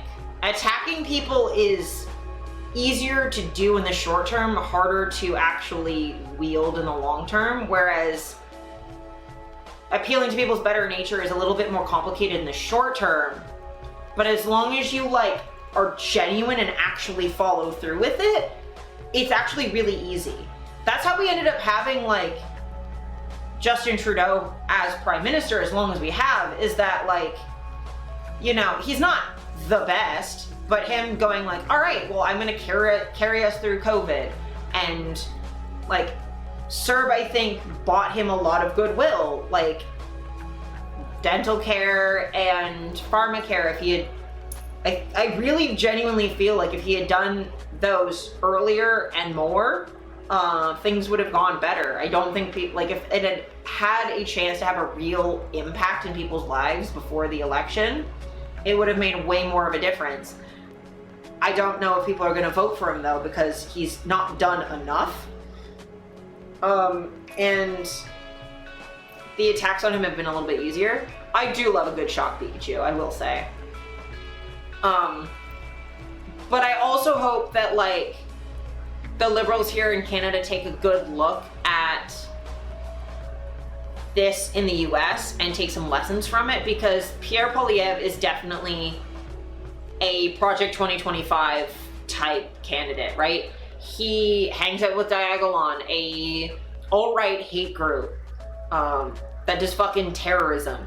He's just full of attacks. He's corrupt. He's a liar. Like, he does all sorts of like awful stuff, right? And I think like the Liberals and the NDP and the Greens or whatever need to take a look at this. And I think especially the Liberals need to go like, well, Biden was deeply unpopular and couldn't beat that because he was so unpopular, and the campaign was so focused on attacking Biden in particular. And up here in Canada, the attacks are on Trudeau in particular, that like I really feel like Trudeau swapping out for someone else wouldn't be the worst move, right? I feel like him serving out his term and then stepping down as party leader would be a good idea. It couldn't hurt because he's so profoundly unpopular, right? I feel like the Liberals could do better if they got a new leader. Because unfortunately a lot is tied up with him as an individual, which it really shouldn't. Like, he's not that bad. He's not great, but he's not that bad. And I also feel like Jagmeet needs to do a lot better than what he has been. That he needs to actually appeal to the left and be more than just an opposition party. And like push more, you know? But yeah, it's just interesting to watch this. I'm really hoping that if there's a good shift in the US, that'll affect things here as well. Because a lot of the news and discourse like is very permeable across the border. That I'm hoping for a Kamala win to then take some of the wind out of the sails of the conservatives up here. Just because, like, I'm not the biggest fan of some of the things that Polyev has said, right? And he's very anti-trans and anti-queer, and it's a whole fucking thing. So yeah, I'm just hoping that this is like a good sign of things to come, and I'm cautiously optimistic despite my issues with Kamala's history as a cop and as a prosecutor and her history with sex work. I'm still cautiously optimistic, and at the very least, like, if she's good on every issue but sex work, at least that's the only issue we have to fight her on, you know? It'll make things easier. But yeah, like, there's reasons to have hope right now, I guess. But yeah, I think it's raid time, because I'm very fucking tired. So we're gonna raid Salt. He's playing Pantheon 5, some Hollow Knight. He's grinding it out. We're gonna raid into him and show him some love, okay? I appreciate y'all. Y'all are the best. And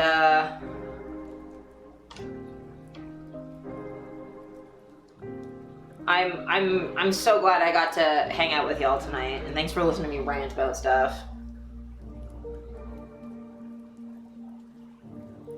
What's our raid message gonna be?